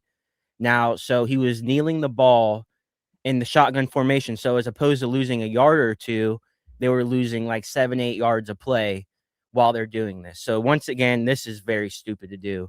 The other stupid thing which was what caused the ending of this on the last play that he was going to kneel it, had the quarterback run into the end zone, run around a little bit, and take a knee, which resulted in a safety. So once again, another stupid thing that really did not make any sense. And what you're doing is when you get a safety, for people that don't watch football, you have to punt the ball to the other team. Now, if there was a couple minutes left on the clock, or not a couple minutes, a couple seconds left on the clock, maybe there's a reason why. But when there's 20-something seconds left, just stupid, which resulted in now Hail Mary, also known as Lake Mary, gets the ball back. They throw the Hail Mary. Now, some people are saying there was forward progress, but on a state championship game like that, with seconds running out of the clock, they're not going to call that on that. There's Hail too Mary. much going on. Yes. There's too much going on. Probably The refs are much in shock as anybody else. I mean, honestly, Yeah. they're human beings. What do we do? and we're fucking critiquing a high school football coach that's probably a fucking physics teacher on the side. Nah, he's like our program's paid. He's like high Oh, paid. so they're- He's high paid. Yeah. Oh, so high schools are. No, high he's school coaches he's are- just a fucking coach. Oh. He's like paid well. They need to pay him more. Boosters. Well, he's taking a lot of heat, but I mean, there's no way around. He blew the game. I don't care what you say. And again, we said this yesterday. If that Hail Mary gets knocked down, we're not even this. I'm not even talking. I probably don't even bring it up to you to mess with you. Like it's over. It is what it is. But the fact that it ended so bad, and you gave the game away, you let the other team. The worst case scenario, like K9's saying, is if you start kneeling the ball and you fumble, right, or you run the ball just regular. The worst thing that can happen is a tie game, and that requires a touchdown and a 2-point conversion, and you're going to overtime. You never let the other team have an opportunity to win a game like that. Right. I mean, and run the ball, run out the clock. The running back had 240 yards rushing during the game. the He's killing running back for Vero had a historic game, one of the best games by a tailback in high school history. You hand him the ball. He was hot. If something happens, it happens. Like Mike said, if they do get the ball back, they can score, go for 2. Then it goes to overtime. One of the other things I emphasized, though, with Mike yesterday, too, was momentum swing. So when you give Hail Mary, Lake Mary, the momentum of a safety, these kids are 16, 17, 18 years old, okay? Some of these kids have never even tasted poutang, okay? So they don't really they're not developed yet. They're young kids, and momentum is huge in high school football. If we're talking NFL, momentum's not really as big of a thing. These guys are stone cold killers by the time they get to the NFL. When they're in high school, most of these kids are virgins. They don't know about life yet. So when you give a team momentum like that, that's big.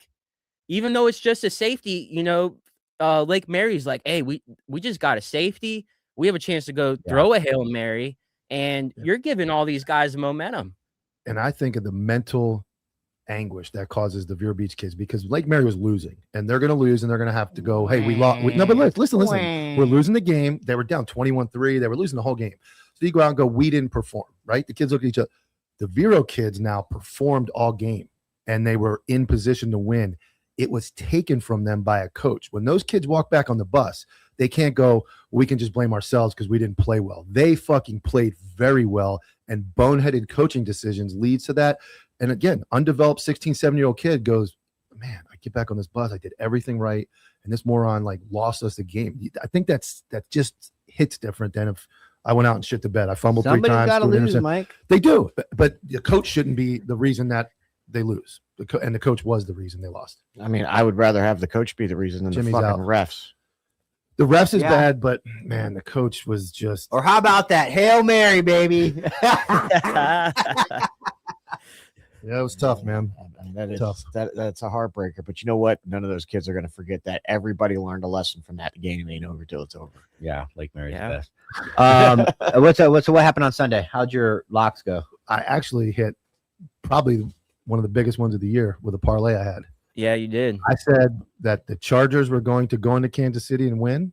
Everybody told me I was crazy. And I said that the Vikings were going to go into Dallas Sunday night and win. $50 paid $505. If you bet it, the Chargers won, eliminated the Chiefs from the playoffs for the first time in Thank 11 years. God. And the Vikings went in. How about them Cowboys? And went in and beat the Cowboys in Jerryland, just like I said. Just like I said. And Old Man Rivers. Old Man Rivers lost, but he had a good game. He had a great He had game. a great game. But I Yeah. said it. I was hot yesterday. Yeah, Mike is hot, man. You better put some coolers around that dude, cool him off, man. He is hot. I can't argue with it. He was right. Didn't have the greatest Sunday myself, but at least one of us Bears did won. on the podcast. The Bears won. Who you got tonight? Bears Real won. quick, before I know you're going to break it down heavy on tonight on Counterculture Sports with K9 and CPO, 7 p.m. on Counterculture. Tell us a little bit about tonight's game. So you have the Dolphins, fins up, baby. They're red hot. They keep winning. They're trying to save their jobs. They're going into Pittsburgh tonight to play the Steelers. The Dolphins are getting 3 points tonight. The Dolphins are hot. Pittsburgh hasn't been the greatest team. They won last week on a controversial call against the Ravens. So tonight should be a good game. You're talking like me, dog. I make up words on the fly. Hey, I never said I got a high school education, man. So you never required that when I signed. You graduated. I didn't. I got a GED. I got it over the summer. I pulled some strings. Did they let you do it in juvie? Yeah, actually, when I was in juvie, they made you go to school. You didn't technically have to do anything, but they did make you go to class. Yeah, they did. They made you go to class. You couldn't just sit in your cell. They would have to throw you in ISO with your clothes off. So it was one or the other. I guess school sounds a little bit better than that. They took your mat too. So if they didn't take the mat, I would have been down with it. But they took your mat too. So you're just there butt naked. They threw sitting on juveniles in ISO with your clothes off. That sounds not right. That's what I'm saying. What are they spraying you with water hoses too? And touch your belly button, son. Listen, the lotion on the skin. They made a movie about that, didn't they? The juvenile jail in Fort Pierce was one of the wildest experiences of my life. I have so many stories, but one quick one is I'm sitting there in my cell with my cellmate, and it's night. It's probably like 9-10 o'clock at night, and me and him feel like we start tripping. We're like, dude, we smell weed. Like there is 100% a smell of weed. We're like, dude, we're losing it. You're like, do I miss weed that much, or do I actually smell the weed? Exactly. And honestly, it was common to see. Like we've seen a lot of kids lose their minds, start talking to people. Story for another day. And we're like, dude, no, we smell weed. So we start looking around. We're looking in the lights. We're looking down. We look under our cell door, and there's like a space this big. And I swear on everything, on the hat, there was a nug about this big that a CO dropped right in front of our door. So we took a bunch of paper. For you or accidentally? I think it was accidentally. I'm honestly not sure, but we bring it back into our cell. So then we're God like, is good. God is good. So then we're like, how are we gonna smoke this? So we're trying to roll it in paper. We're trying to light it with the light. We couldn't find a way to light it. So we split it in half right down the middle. We were honest about it, 50-50. And we ate it, and we drank some water to wash it down because it was getting stuck in your mouth. It was so dry. Best sleep I ever had in juvie. Next morning we wake up, we see the CO, and we're like, hey, you dropped something last night? And he just looked at us like, damn. We're like, yeah, we found it. Yeah. All right, K9, thanks for joining us. Join K9 tonight. Counterculture Inc. Sports on the Counterculture Inc. YouTube, 7 o'clock Eastern Standard Time. We'll see you then, man. Appreciate it. Later, brother. Or the topic of the evening or the morning. I forget we podcast. Afternoon. There we go. All right. The thumbnail states that we will talk about Operation Allies Welcome. Allies Welcome. We're going to hand pretty much the rest of the podcast over to Jimmy with us interrupting with questions. And then Jimmy's obviously going to cover this more extensively on his show. Yeah. So, just for those of us who don't know what. So just a quick background. Operation Allies Welcome is the basically the end of the war, it's the end of the war in Afghanistan and goes into what happens after it. So it pretty much starts when we started pulling out. Yeah, I know it's. What? That's pulling out. I have to concentrate. I know. When I hear pulling out, and I'm like, you already lost Mike. I'm trying hard not to. That didn't take long. No, okay. So once, I'm going to give you the timeline here. So in April, President Biden, now Trump in 2020 basically said, yeah, we're going to leave Afghanistan. It made an agreement in Qatar called the Doha Agreement. In April, Qatar is also Qatar, right? Yeah. Okay. Either or. Yeah.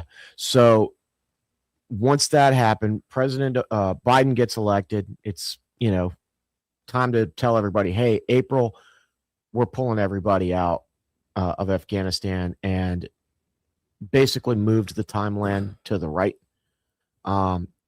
What's really interesting, this is the first thing you need to know. There was the guy who was in charge, the ISAF commander, International Security Assistance Forces Afghanistan. I love it when you talk before you can breathe. I know. I know. So, man, it's so hard sometimes looking at you because it's like, oh God, I'm just like waiting. No, it's okay. So General Scotty Miller, you gotta do it like this. Yeah, there you go. General Scotty Miller was the commander of ISAF, and 2 months before the retrograde, the pullout, he is rotated out of command of Afghanistan. Why? Nobody knows. Okay. It's like that George Washington thing. Nobody knows. He's rotated out. What's funny is this is a guy that my dad knew pretty well. Against his will, I'm assuming. He didn't want to leave. He has not said a word. And one of the things that is really, really somebody should definitely go buttonhole and ask him about this is, why were you rotated out of Afghanistan 2 months before the retrograde? I mean, that seems like stupid. Like, what do you mean by the retrograde? Retrograde, think about when we insert, right? And then when we leave, when we exfil, that's also called a retrograde. We're going backwards. All right. So I didn't want to say pull out, so I used a different word. So when we're getting ready to do this, I mean, you guys were airborne guys, right? Yep. What's the most dangerous part of the operation? The landing. Well, infill and making sure exfil. the chute opens. Yeah. Infill and exfil, right? Yeah. Infill and exfil. Exfil is going to be massive. I mean, and you guys have all done operations before. When you plan a big battalion size operation, planning starts a couple months in advance, right? Yep. Do you really want to change out the guy who knows the entire plan 2 months before that happens? If he's going to oppose it, then yeah. That's right. So the first thing is, like, you got to understand, like, these generals, they are not, you may not like them. You may think that they're puppets, politicians, whatever. They've been training their whole lives in the study of war. And if you look at Bath, you look at Bagram Airfield, and you look at HKIA, Hamid Karzai International Airport, you want Bath because it's big, flat, all the way around. I can see everybody. There's no mountains where people can, it's not in the middle of the town. You can, and all of these things that were needed, all of the Terps that were getting ready to come to the United States, the State Department was there. Everything was needed there. But somebody somewhere made an arbitrary decision that we're going to abandon Bath. We're going to abandon Bagram. We don't know. Oh, we can rest assured that came from National Command Authority. That came from the president. Okay. Now, whether or not the president was the president at that time, I mean, personally, I think his head was pudding, but you can make the argument that it was on Joe Biden. Once that happened, all of the infrastructure, all of the stuff that was needed, and that happened on the 15th of August of 2021, everything that was needed to do an orderly exfil, get all the people that get the right people here, the best defensive position for your guys, better airfield, everything gone like that, turned over to the Taliban. And then once it was turned over to the Taliban and things started going to shit in HKIA, we went to the Taliban. Think about this. The United States military went to the Taliban and said, hey, we'd really like to have Bagram back. And they said no. And I feel like you don't Indian give us. Yeah, I feel like it's like, dude, we're not asking. Can they say no? We're not asking. We're fucking telling you. Yeah. Right. By the way, a lot of the weapons and stuff that was in Bagram, like, HK-416s and MRAPs, and Taliban took that shit on August 15th and then drove it down to HKIA. Yeah, I remember seeing the videos. Yeah. I mean, some of those guys were equipped just as well as our guys. Where did they find the keys? Get it. If you know, you know. If you know, you know. So, so that happens on August 15th. What year? 2021. 2021. That's why I don't remember. The overall commander on the ground at that point was General Donahue of the 82nd Airborne. Okay. So he's in overall command.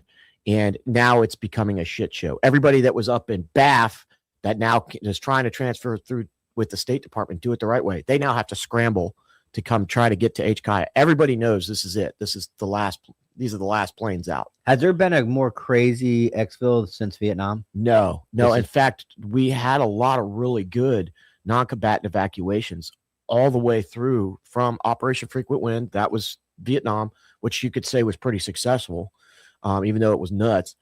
All the way through and into the 90s, we had them in Liberia. We've done a lot of it's called the NEO operation. We've done these.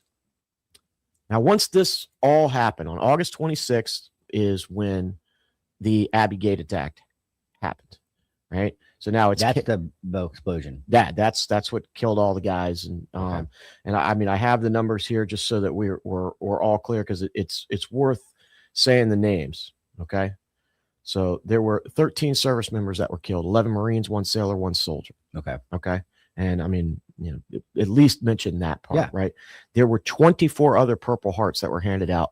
And this is what really pissed me off about it, is that if you go to different places, you get different numbers on how many casualties, American casualties, there were at Abbey Gate. Yeah. So I just went and pulled the records on how many Purple Hearts were handed out. That's going to tell me. 13 of them were posthumous. The rest, so it's about 24 people wounded. And what's posthumous mean? That means it was awarded to you after you were killed. I don't know what that means. Shut the fuck up, Mike.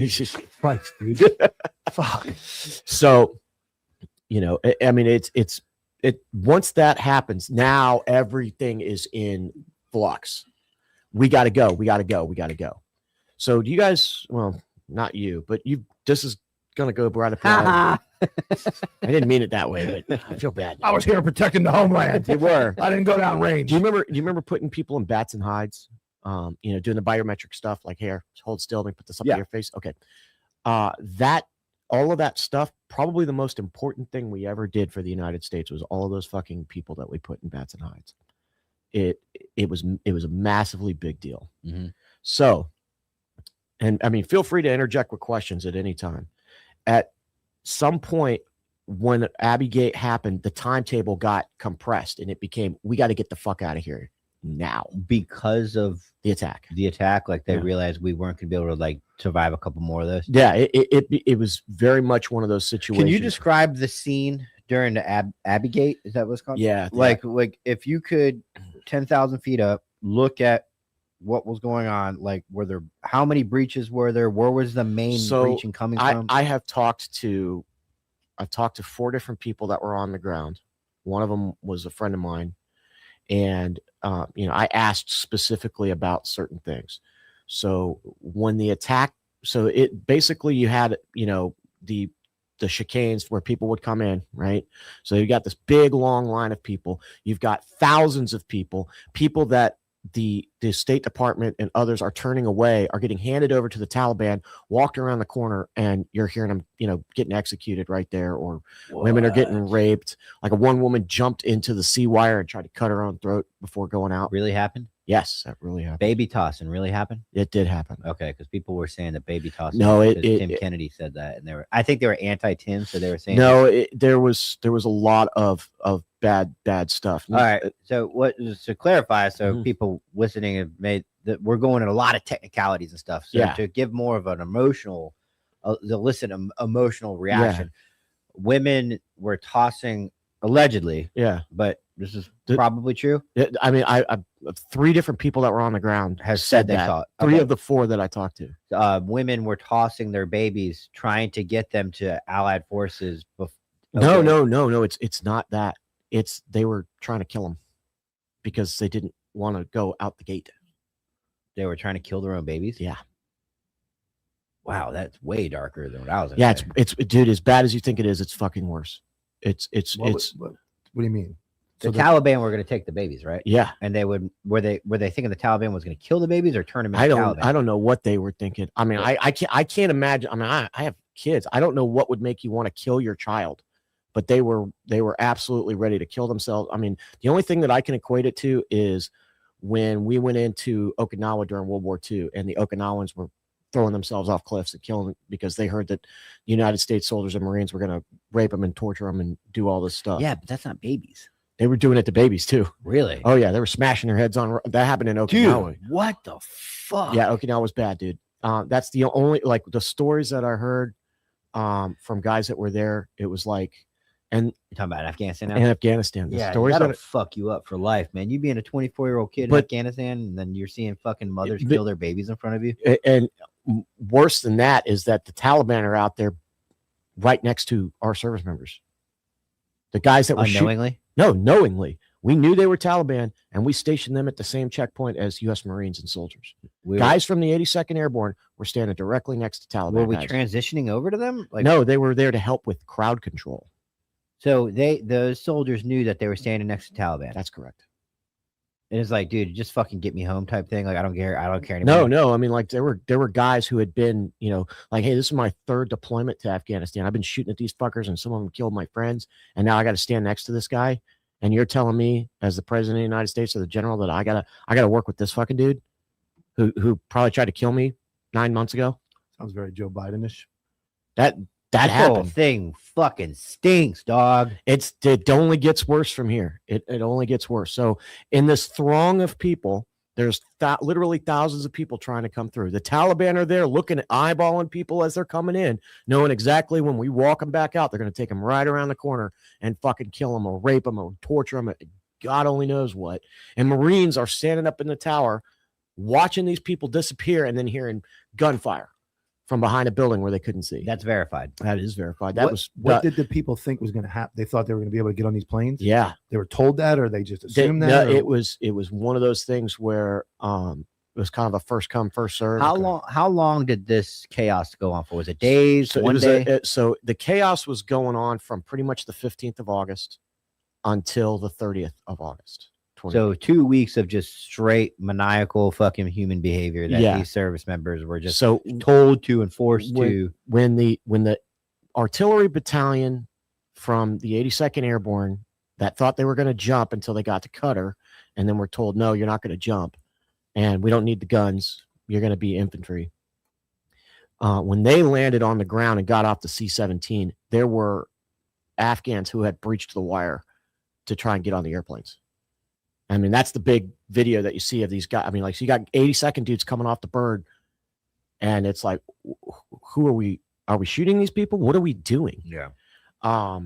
So when the Abbey Gate attack happened, and I want to make sure I get it. No, that was the 26th of August.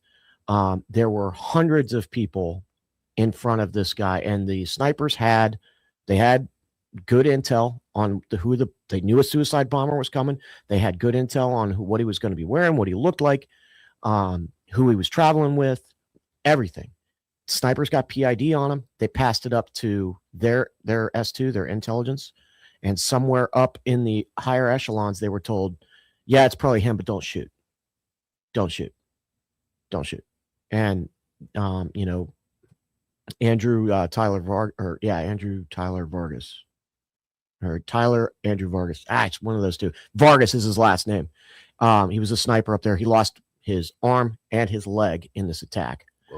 Was like, dude, like, it's a lot better than shooting him with a bullet than, blowing him up with a drone, which eventually we did and shot and blew up the wrong people. That's a whole nother ball of wax. Once this all happened, the bomb went off. Hundreds of Afghans were killed in the attack. So it was like S-vest with ball bearings and shit like that. He lost his leg. He lost his arm. He was lucky. There were other 13 people that were killed. And then I asked this very specifically because we heard the rumors that there was a gunfight afterwards. Now, one of my buddies said, no, it wasn't a gunfight. It was the bad guys shooting, and we were staying disciplined. But another guy said, no, I was up in the tower, and we rung 150 rounds to the 240.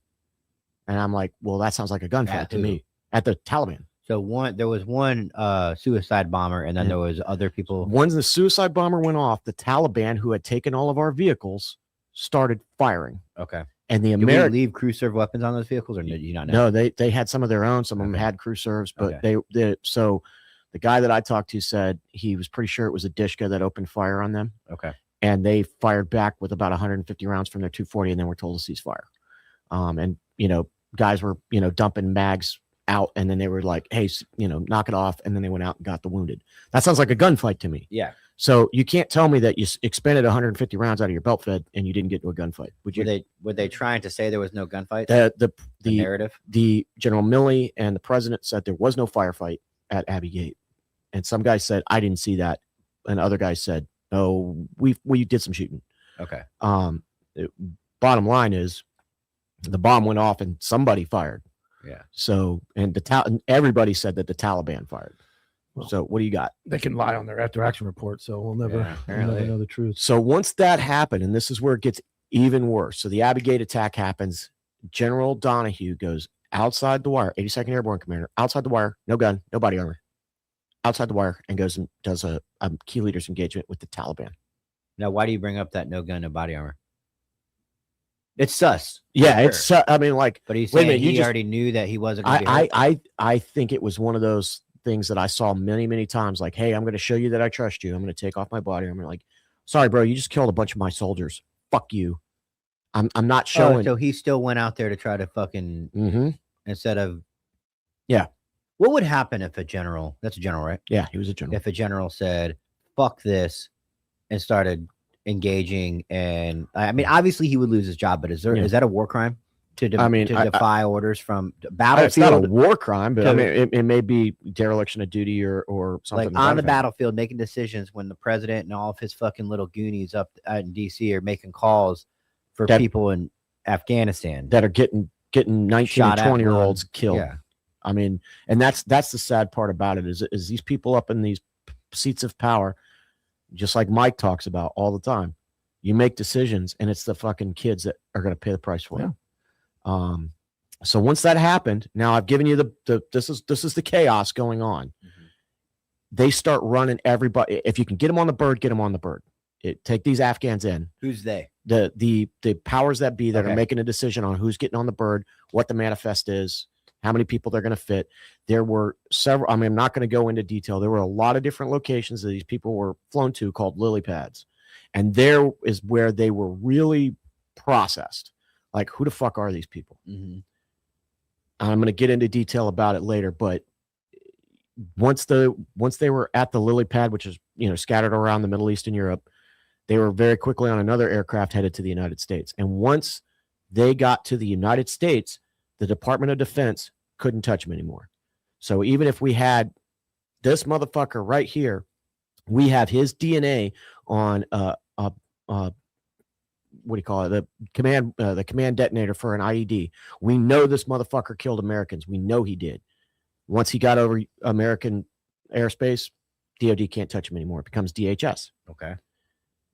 And there are an estimated about 2,000 of them, IED makers, terrorists, guys who talk people into committing suicide bombings. How many Afghanistans did we fly out total? 124 to 150,000. Holy shit! How many of those ended up in the United States? All of them. What did Nadia say? I'm not surprised, motherfucker.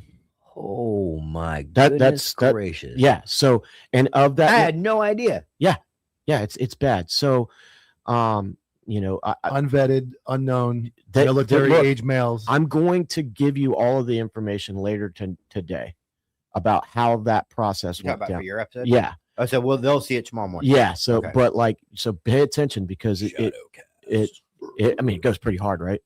It is. It's a good. So, but 2,000 of them, 100% killed Americans. So, did we find that out later? Did we know that while we were on the lily pads? So I'm not going to go too far into it, but basically, people that had the job to do this were not I mean, you can think about it, right? That's how many people are in the air, right? You just go ahead and figure about 10,000 a day, right? Yeah. 10 to 15,000 a day. You've got how long does it take to fly from Ramstein or Qatar or Kuwait to the United States? That's how long you have from the time you get that information to the time that they get over U.S. soil. When they're, mind you, I'm assuming we're fucking feeding these people, sheltering these people. Correct. How long did that? I don't know if you can talk about later if you can. How long does that process take to get all those people from there to here? Weeks, months, days. They had that many resources ready. they didn't have the resources. No, I'm ready. saying we did to get them out of there, though. We could get them out. We could fly them. That's what we did, though. Yeah. So over a few days, we were able to move 100. So it was about 15 days that all Okay. those people were So they were transported. leaving before that final. Right, and Okay. then it exponentially ramped up. So the people that were ended up at the airport were the ass end of And that remember- just couldn't get Remember where on. we started? Mhm. All the people that we wanted to get out were told to go to Bagram, and then we closed Bagram. All of the infrastructure, everything was in Bagram, Okay. and then we closed Bagram, which is the most dumbass tactical. I mean, this is your best airfield. It's the most tactically defensible. It's got all of the resources that you need. Yeah, let's close it down, and let's just do it all out of And H. Kaya. all those people got left there. And they had to try and get down to H. Kaya. How far away are we talking? Oh, it's a couple hundred miles, bro. Okay. So you're not jumping No. on an Uber and getting down the no, other one. Okay. No, you're not hopping on your donkey and riding your Ride ass that down there. donkey. Yeah. Okay. So, I mean, and so a lot of the people that we wanted to get out, we couldn't. And then, I mean, look, one of the guys that I talked to is a really good friend of mine. He was at the gate when Tim Kennedy showed up. With the grenades? Not with the Oh, grenades. okay. He was at the gate when Tim Kennedy showed up, and Tim Kennedy was like, "I'm Tim Kennedy. You need to let me in." Do you want my autograph? Yeah, and they were like, "That's not my orders. I don't give a fuck who you are. You can't come in here with this busload of people. We don't know anything about you." And apparently, allegedly, I don't know if this is true. I haven't been able to find it. Allegedly, Tim Kennedy went straight at the guys in the 82nd, was like, "Fuck you guys. I could have saved all these people, but the 82nd Airborne didn't let me." And that's completely, if that's what he did, and I'm not saying I could find that, but that's what I was told. If that's what he did, it's like, dude, you're in the fucking army. I'm a private. He's a sergeant. That's a lieutenant. We have our orders, and Tim Kennedy does not supersede them. I don't give a fuck if you're an MMA fighter. Am I making sense here? Yeah. Okay. Yeah. So once this timetable goes, so we got the attack on Abbey Gate on the 26th. From the 26th to the 30th, we put a shitload of people in the air, and we put an enormous strain on the intelligence community. And there's a lot of stories involved in that, and man, it's really bad. But there was just no way, because once they got over the United States, it belonged to DHS, and DHS kind of, oh yeah, we're going to take care of it. Oh yeah, never did. And now we're at the point where the Department of Homeland Security does not have the resources or the capability to hunt these fuckers down and find them in the United States. I mean, you guys can attest to that. No. Plus, you got cities that don't cooperate. So there you go. So that is the broad strokes overview. And I'm open to questions as we've got time. Where's the conspiracy hit? This was like our government. What was the goal of the government? I asked this question to a couple of different people, and I said, how much do you think was incompetence and how much was maliciousness? And most everybody I talked to said it was about 80% just straight fucking incompetence. People who didn't have any business making these decisions, making decisions on shit that they didn't know anything about. And they were like, and then there was about 20% that were like, fuck it, fuck America. We fucked that country up. Let everybody in. Who cares if we get blown up? But there was not that many of those, but there was a lot of people who just shouldn't have been in charge. Why did we pull out of Afghanistan in the first place? And so we were there for over 20 years. Yeah. Why all of a sudden did it have to be like, there was even the decision? Why wasn't it a 5-year process? That's a great question. You know, there was an agreement made by Trump in 2020 with the Taliban. First of all, I'll wipe my ass with any agreement I made with the Taliban. Like, fuck the Taliban. Like, I don't give a dude. Like, now, do we shit on Trump for? I mean, not saying you, but I'm saying as a country, do we shit on Trump for trying to go take your fucking country? If these guys are the only people that want to run this country, it can't be us forever. The shitty part is the amount of people they are going to slaughter once we leave. And you know, there was definitely a vested interest in Trump getting us. I mean, if he had ever been there, I mean, like you went to Iraq, you get it to a point where you're just like, what the fuck are we doing here? That was like, my whole deployment. Yeah, like these people don't give a fuck. I am gonna die if I have to keep doing this. I don't give a fuck about dying in this place. Why are we still here? They don't want us here. They don't want the stuff that we're doing. Let's go. Let's get the fuck out. Now you can say that oh well, Trump made the decision to leave. I think it was a good decision to leave. I don't think the timetable was good. And as far as I'm concerned, once things started changing, you don't take something this complex and then the leaving of Bagram Airfield is hilarious. Have you guys heard about that? The leaving of how we left Bagram? No. There was a skeleton crew there. They literally loaded up on trucks, cut the power, burned some stuff, and left in the middle of the night without telling anybody. Bagram on August 15th. It was literally like midnight on August 15th. All the lights went out in Bagram Airfield. I mean, without going, I know you're going to. No, I mean, send it. No, I'm just saying the fact that we left billions of dollars of equipment behind you. That's just weapons. It's not even like we got it there. You can't. Yeah, you can't. You don't leave it. You don't do that. Or destroy it. It'd be like going to a crime scene with the cop and just leaving our patrol cars there and all our shit there and being like, you know what? We're gonna go back. Yeah, we're gonna the fucking guys in the hood roll around. We're gonna go back to the station. We're just gonna leave them. We got new ones. It's like, why would you even? Who or destroy it? In all the military goes, we have billions in dollars of aircraft and equipment and weapons. You know what? I mean, fuck it. We're leaving. We're leaving. Mike, you really want to get your feelings hurt? We left over 100 canines there. Yeah, like in cages. Dogs? They fucking eat them. They eat them. No, they don't like them. They torture them and kill them. They don't eat them. They kill them. We left dogs there. Yeah. Belgian Malinois, German Shepherds. Yeah, we left them. How heartless do you have to be to leave dogs in kennels knowing that? I mean, shit. I would believe these people would leave our own people would leave children there if we had to. Yeah. I mean, it's so sad. It because one of my buddies that I talked to, he's probably like the calmest dude ever. He doesn't have a lot of emotions in there. And I'm not saying that in a bad way, but like when he came back, and I talked to him, it was so bad listening to it. And you're trying to be a good bro. And you're just like trying not to cry as this guy is breaking down on you and telling you what went down. Think about the chain of events. So Trump plans it, then COVID comes. Yeah. COVID curveball. Yeah. And then he loses. And like somebody just said in the comments, so Trump's, he negotiates it with a date after he can possibly lose. But think about all that. That's where I get in the huge conspiracy is like COVID just took over everything. So all this stuff is like just being hidden behind the world is dying. We're all going to die. This disease that was completely fucking fabricated comes out and they run Trump out of office. And then all this is going on and it's all made up. It's all fucking made up. And now we're talking about it 5 years later. And it's like, when did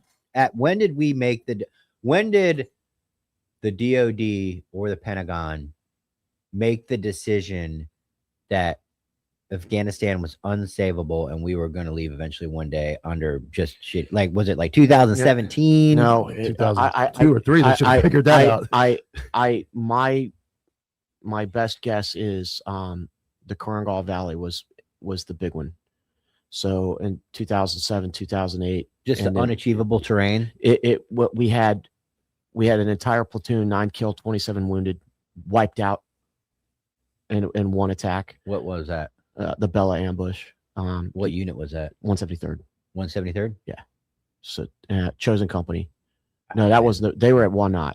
Wanat was a big one. That was an entire combat outpost at the bottom of a valley, at the bottom of 3 mountains that got overrun by 250 Taliban. And like they were like one guy got the Medal of Honor for killing a dude with a fucking rock. I mean, like that's how close the enemy was. Like gun runs straight through the patrol base. Everybody broken arrow type. Yeah, everybody's platoon sergeants carrying a fucking javelin that was on fire and trying to throw it over the side of the berm in the middle of this horrific gunfight. And very quickly, people are like, "How do we pull out of here without making it look like we lost?" And then very slowly, the patrol bases started to disappear, and it became the bigger combat outposts, and that was pretty much like this is the end. Okay, so they just started pulling like for anybody that doesn't know, obviously the infantry goes out, so there's bigger fobs and stuff like that are main like for logistics and stuff, and the infantry pushes out. We used to call them cops combat or JSSs, joint security stations, and then you got a patrol base, which is a platoon. Yeah, I mean the patrol base is old school. That's Yeah. an old school concept. When I was in Iraq, we were trying to do these weird things where we were like working with the locals, but old school is patrol base. It's you and the boys, and completely surrounded by the enemy territory, and it's y'all held up here, and you get your support from the big base. Yeah, and it's coming. So at the Battle of Wanat, they were 2 weeks from going home. They were 2 weeks from going home, and they went out to go build this combat outpost or this patrol base out at Wanat in this village. The Afghan didn't show up. The Afghan that was supposed to bring a bulldozer to help them fill the HESCOs. So they're out there with e-tools and Pioneer kits on their fucking Humvees, trying to fill sandbags and HESCOs, breaking into rock. And they got attacked like about a weekend. The platoon leader was killed. They blamed pretty much everything on the platoon leader, Jason Brostrom. Jason who? Brostrom was his name. The platoon leader. Jason. Okay. Yeah, Jason Brostrom. They blamed it on him? They blamed a PL. I mean, they're to blame for a lot, but not that. Well, he didn't pick the terrain. He didn't pick where the patrol base was going to go. He didn't get the support that he needed, and he couldn't do any fucking patrols to keep the enemy off balance or figure it out. To blame one human being on Yeah, that. and he, by the way, he died. They blamed it on him because he was dead.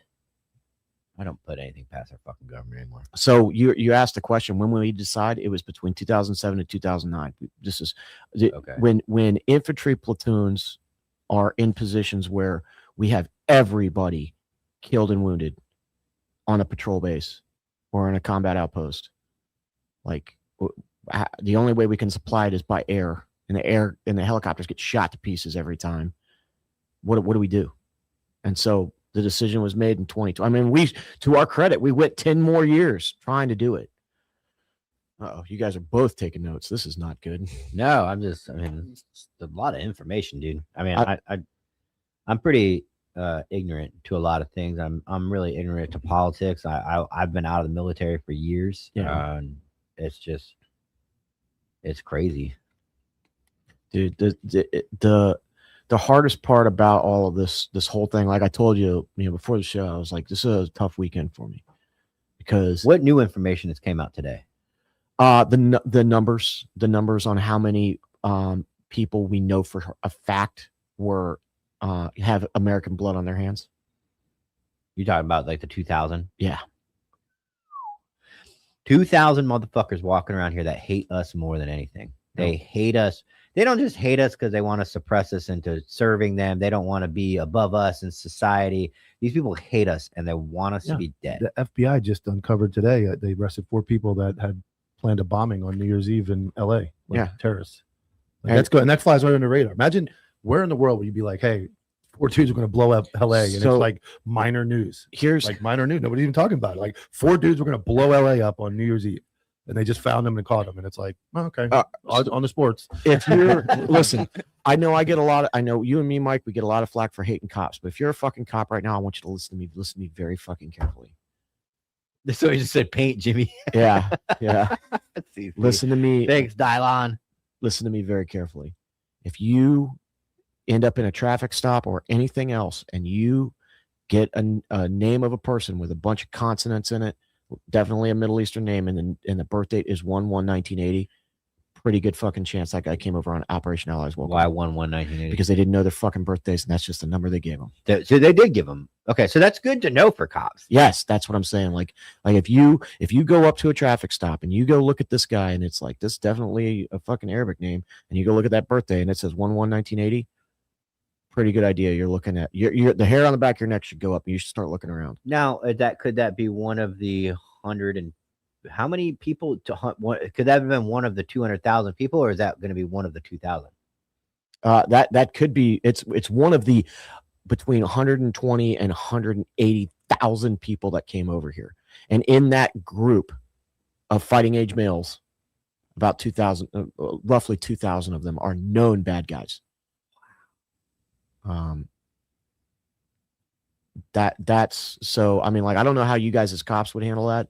I don't know. Can't. I mean, as much as an American, I want to be like, thanks for 9/11, motherfucker. Well, yeah. I mean, but you I have mean, Homeland Security contacts, but then you go to a city like Minnesota and you're not allowed to call them. Yeah. Like you'd be like, sorry, but good luck. You let them go. We actually would call our contacts, send them. We had a guy named Caesar from DHS. We would just send them pictures on the scene and be like, hey, can you run this guy? Would it be considered racist if I'm a street cop? This is dead serious too. I'm not even joking. I know I have to anything that starts with that is not dead serious, but go ahead. If I was a street cop, you're my task force Homeland Security guy, right? Mhm. You're working with Homeland Security. I get a guy, weird name. Obviously, he's from fucking Galakistan or whatever, and I got 1/1/1980, and I document him, all the information. I take a picture, I let him go, and I send it to you because of all that. Well, I would send it before, like Before you let him go. Yeah, you're not gonna, no, I'm not, because I'm a shitty cop. And I would have been like, you're not oh going to. God. Hey, by the way, oh my God, he's wanted for terrorism. Oh yeah, just turn left on Main Street. I don't know if I can. Do you want me to go get him? But that is here's that, and that's something we're going to get into. And me and Mike are going to get into this, because I got a couple of parts of this, and one of them is like, okay, how do we fix this problem, and what can you do as a Leo? And how do we work around this? And some of the answers I just don't know. Well, what you would do, okay, you would definitely send before. Mm-hmm. If he comes back with nothing, you're going to take pictures, and it's not racist. You're going to take pictures. You're going to document it very well. You should write a report. And because cops are very lazy, most of them would overlook what Jimmy's saying. But that's where your brain should go. Hey, this is more than a stop sign. Maybe you want to document it. You do a fucking 5-line report. Stop this guy. This is what he gave me. I sent the information to DHS. They didn't have anything specific, but he was at this location in this car. Takes 5 seconds to go hit submit, and it's on file. Is it racist? No, you're not going to do that to a 70-year-old freaking white lady. You're not. But when you see a middle-aged terrorist-looking male, they're the only people that have blown themselves up with vests on. So or like, shot up with a freaking yeah. So it's like, that's who I'm going to document. And that's part of, you can argue, like I said, you get into the Hispanic just because they look Hispanic, you're getting detained, all the stuff's going on ICE. There are some, there's some arguments there. It's a different situation. It is. In this situation, you're not just deporting a guy that, picks fruit or something because he's in the country illegal. You're talking about middle-aged males who blow things up and kill themselves in order to prove their point. So you should document them, take pictures of them, get that submitted to DHS, and have that on file that you contacted them and where. Here's the thing. There was already an officer involved shooting. Yeah, with one of these dudes DC. In Fairfax, Virginia. Yeah, or Virginia. It was the two guys. They got smoked too. Yeah, they let it happen. They let it happen. What happened? It was a shootout with Al Akbar. Yeah, one of the guys he recorded the whole thing too. Yeah. The guy in the car. It was. I've got the video. Yeah, we can break it down again. I think we did. I think we did break it down, but we can break it down again. Died? They got shot. They got shot. But they had their vests on. They did, but the guy got a jump on them and actually fixed the malfunction. It's all on camera. Yeah, they shot both of them because they were just like, they died. Golly, no, they didn't die. They killed him. They killed him. He got. But he was giving all the indicators. He was argumentative. Yeah. Remember in the car, and he shot both ways and all. Yeah. That he had a vest on. Is that one of the guys? Yes. Yeah. He had a gun belt on, dude. He had a gun belt on. Did they document when he did? Do they know when he came in? Yeah. Well, they came in on Operation Allies Welcome. They know that. Yes. He had a gun belt, magazine, and his fucking reload was flawless. Yeah. He got into a gunfight with the cops, dropped a mag, flawless reload. It was wild. And they were completely guard down. They were just lackadaisical. And that's what I'm saying. Like, if you're a cop right now, remember that 125 to 180,000 of these motherfuckers are here, and 2,000 of them. I mean, it's like saying, here's 180,000 pills. 2,000 of them, at the very least, that we know of, have already killed people. Take one. Like, when you go roll up on these dudes, you see this, and you get the target indicators, you better be paying fuck attention, or your ass is gonna fucking die. Well, or you're gonna get somebody else. We can break that killed. one down if you want. Jimmy, yeah, go for because it. You and I on the show, yeah, because it's all the indicators were there. Wait. Are you on Jimmy's show? I'm gonna help him. Yeah. Breakdowns. Why didn't I get an invite? We don't need you, dude. Because you needed a fucking guy that actually did his job. He didn't need some fucking honestly kicked off SWAT fucking guy who got fired for fucking saying gay on Patreon. He didn't need that. So honestly, because first of all, dude, people don't know how much work fucking Tyler does. They fucking absolutely don't. And I went like, hey, Mike, me and you will do this. Jimmy's apologizing for not inviting. He doesn't understand that you don't care. He doesn't understand you don't care. No, it was a very brief conversation. Well, good conversation, but Yeah. it was more like I explained how the easiest way to record and all that was. But if there's a law enforcement, you got enough going on. There's a law enforcement aspect. If you wanted me 5 minutes just to pipe in and say, talk about that, I absolutely said I would. But man, you get Mike stay 5 minutes after we end the show. That's crazy. Well, Good job, man. I mean, it may not be today, maybe next week. Pound it out. Yeah. How many shows am I on? A fucking 50 bazillion. Yeah. But free time. You know, I think the thing that I want everybody to walk away from this, and then I mean, I kind of end it here unless you guys want to keep talking. This was like a week and a half of really, really tough research. And it was probably one of the hardest things that I've actually had to like sift through and try to stay objective about and not be a human as I'm reading this stuff and listening to these stories and talking to these people. And I'm going to break it down the best I can, but I really don't have the words for how fucking sad it makes me and how fucking scary it should be that the number one, that all of these bad things happen to all these good people. And our government basically just hung us all out to fucking dry, not once, but twice now. And it's probably not going to be us three sitting in this room that are going to pay for it. It's probably going to be our kids because these motherfuckers are patient. They won't do this in 2 years. They'll do it in 10 or 15. It's a long game. It's a long game. And we need to fucking understand that. Oh, it's coming. It's coming. Yeah. You know, they found 4 guys in LA that are planning something. Yeah. There's 100. Those are more. the drops. I look at it. If you're looking long game, I'm looking at those were the sacrificial dues to maybe just test the waters. See it's like, talk hey, about it, open source, get it, on Signal be an app. idiot, Get arrested. Just do it for the if cause. they're willing to blow themselves up in a fucking vest, they're willing to get arrested. Yeah. And they want to see how we react. They want to see how long it's in the news, right? Yep. They want to see how you physically react, but they also want to see how much we care as a culture. But I mean, because if they're like, oh, that we can, based off our analytics of this incident, we can tell that's not going to leave a dent in American society. We need to go much bigger. If take what this is my worst case scenario. Take what happened in Australia. Now, do that in 15 different places around the country simultaneously. Yeah. We'd be fucking chaos. Yeah, but I mean, you don't even need that much each money. Individual place is going to handle it, but they're going to die. It's That's going to create. I mean, but it'll show that would create the fear that it's really everywhere. Serious now. Like it can happen here. You don't need a dirty bomb or anthrax. No. You just need a couple of people willing to die, and a few fucking guns. And the law enforcement needs to be. We need to be training for that day. We have cities that are absolutely not enforcing the fucking law. I know. You have cities like Minnesota that are not enforcing the law, and blue cities that just say, fuck it, this is a sanctuary city, send them all here. It's fucking insane. It's the most insane thing I could ever imagine. It's almost we're just gonna say it's okay. I mean, you're starting to go on the other side of the line between dereliction of duty and fucking treason. It's treason. In my opinion, it's treason. I mean, treason is knowingly down this rabbit hole. We're gonna start spiraling down into. I'm all for it. Yeah, I'm game on. Treason is we should probably end it. Yeah, soon. But just treason is like the fucking tip of the iceberg, dude. I think that it goes all the way down to fucking biblical times, and this is the end. And you know,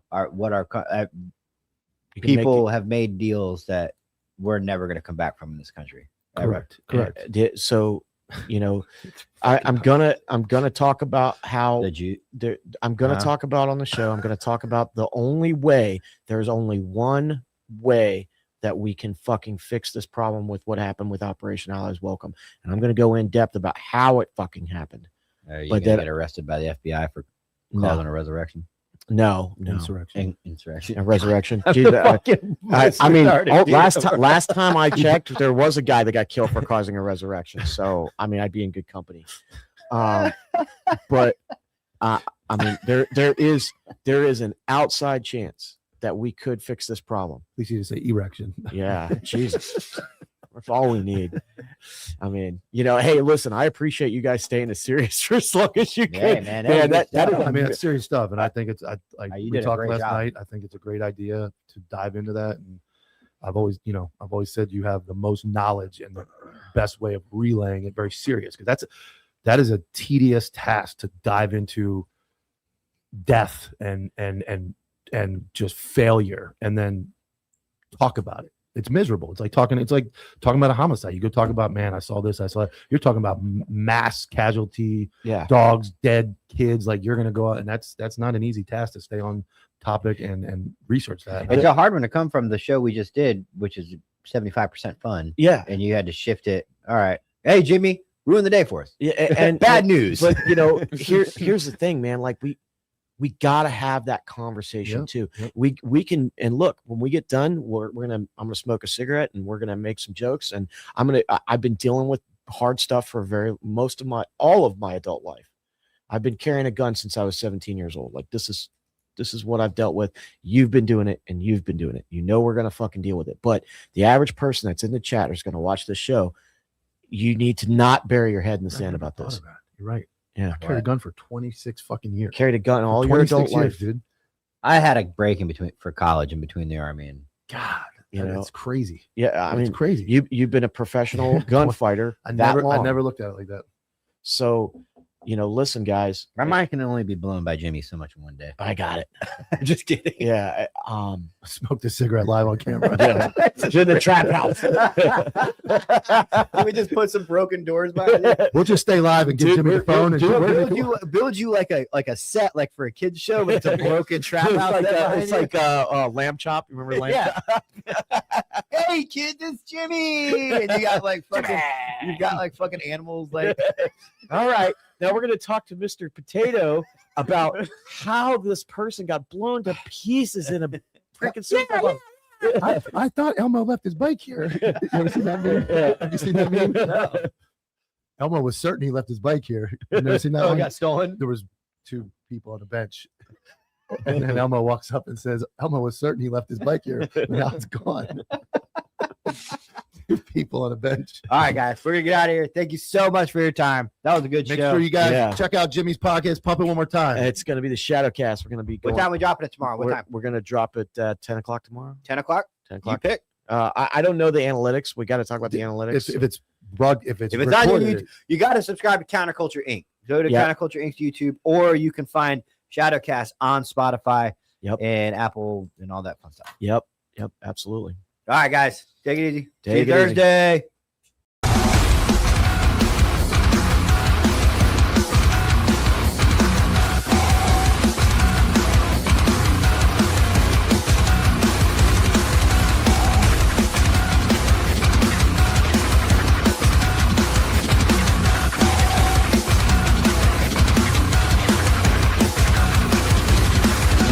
JV team for life.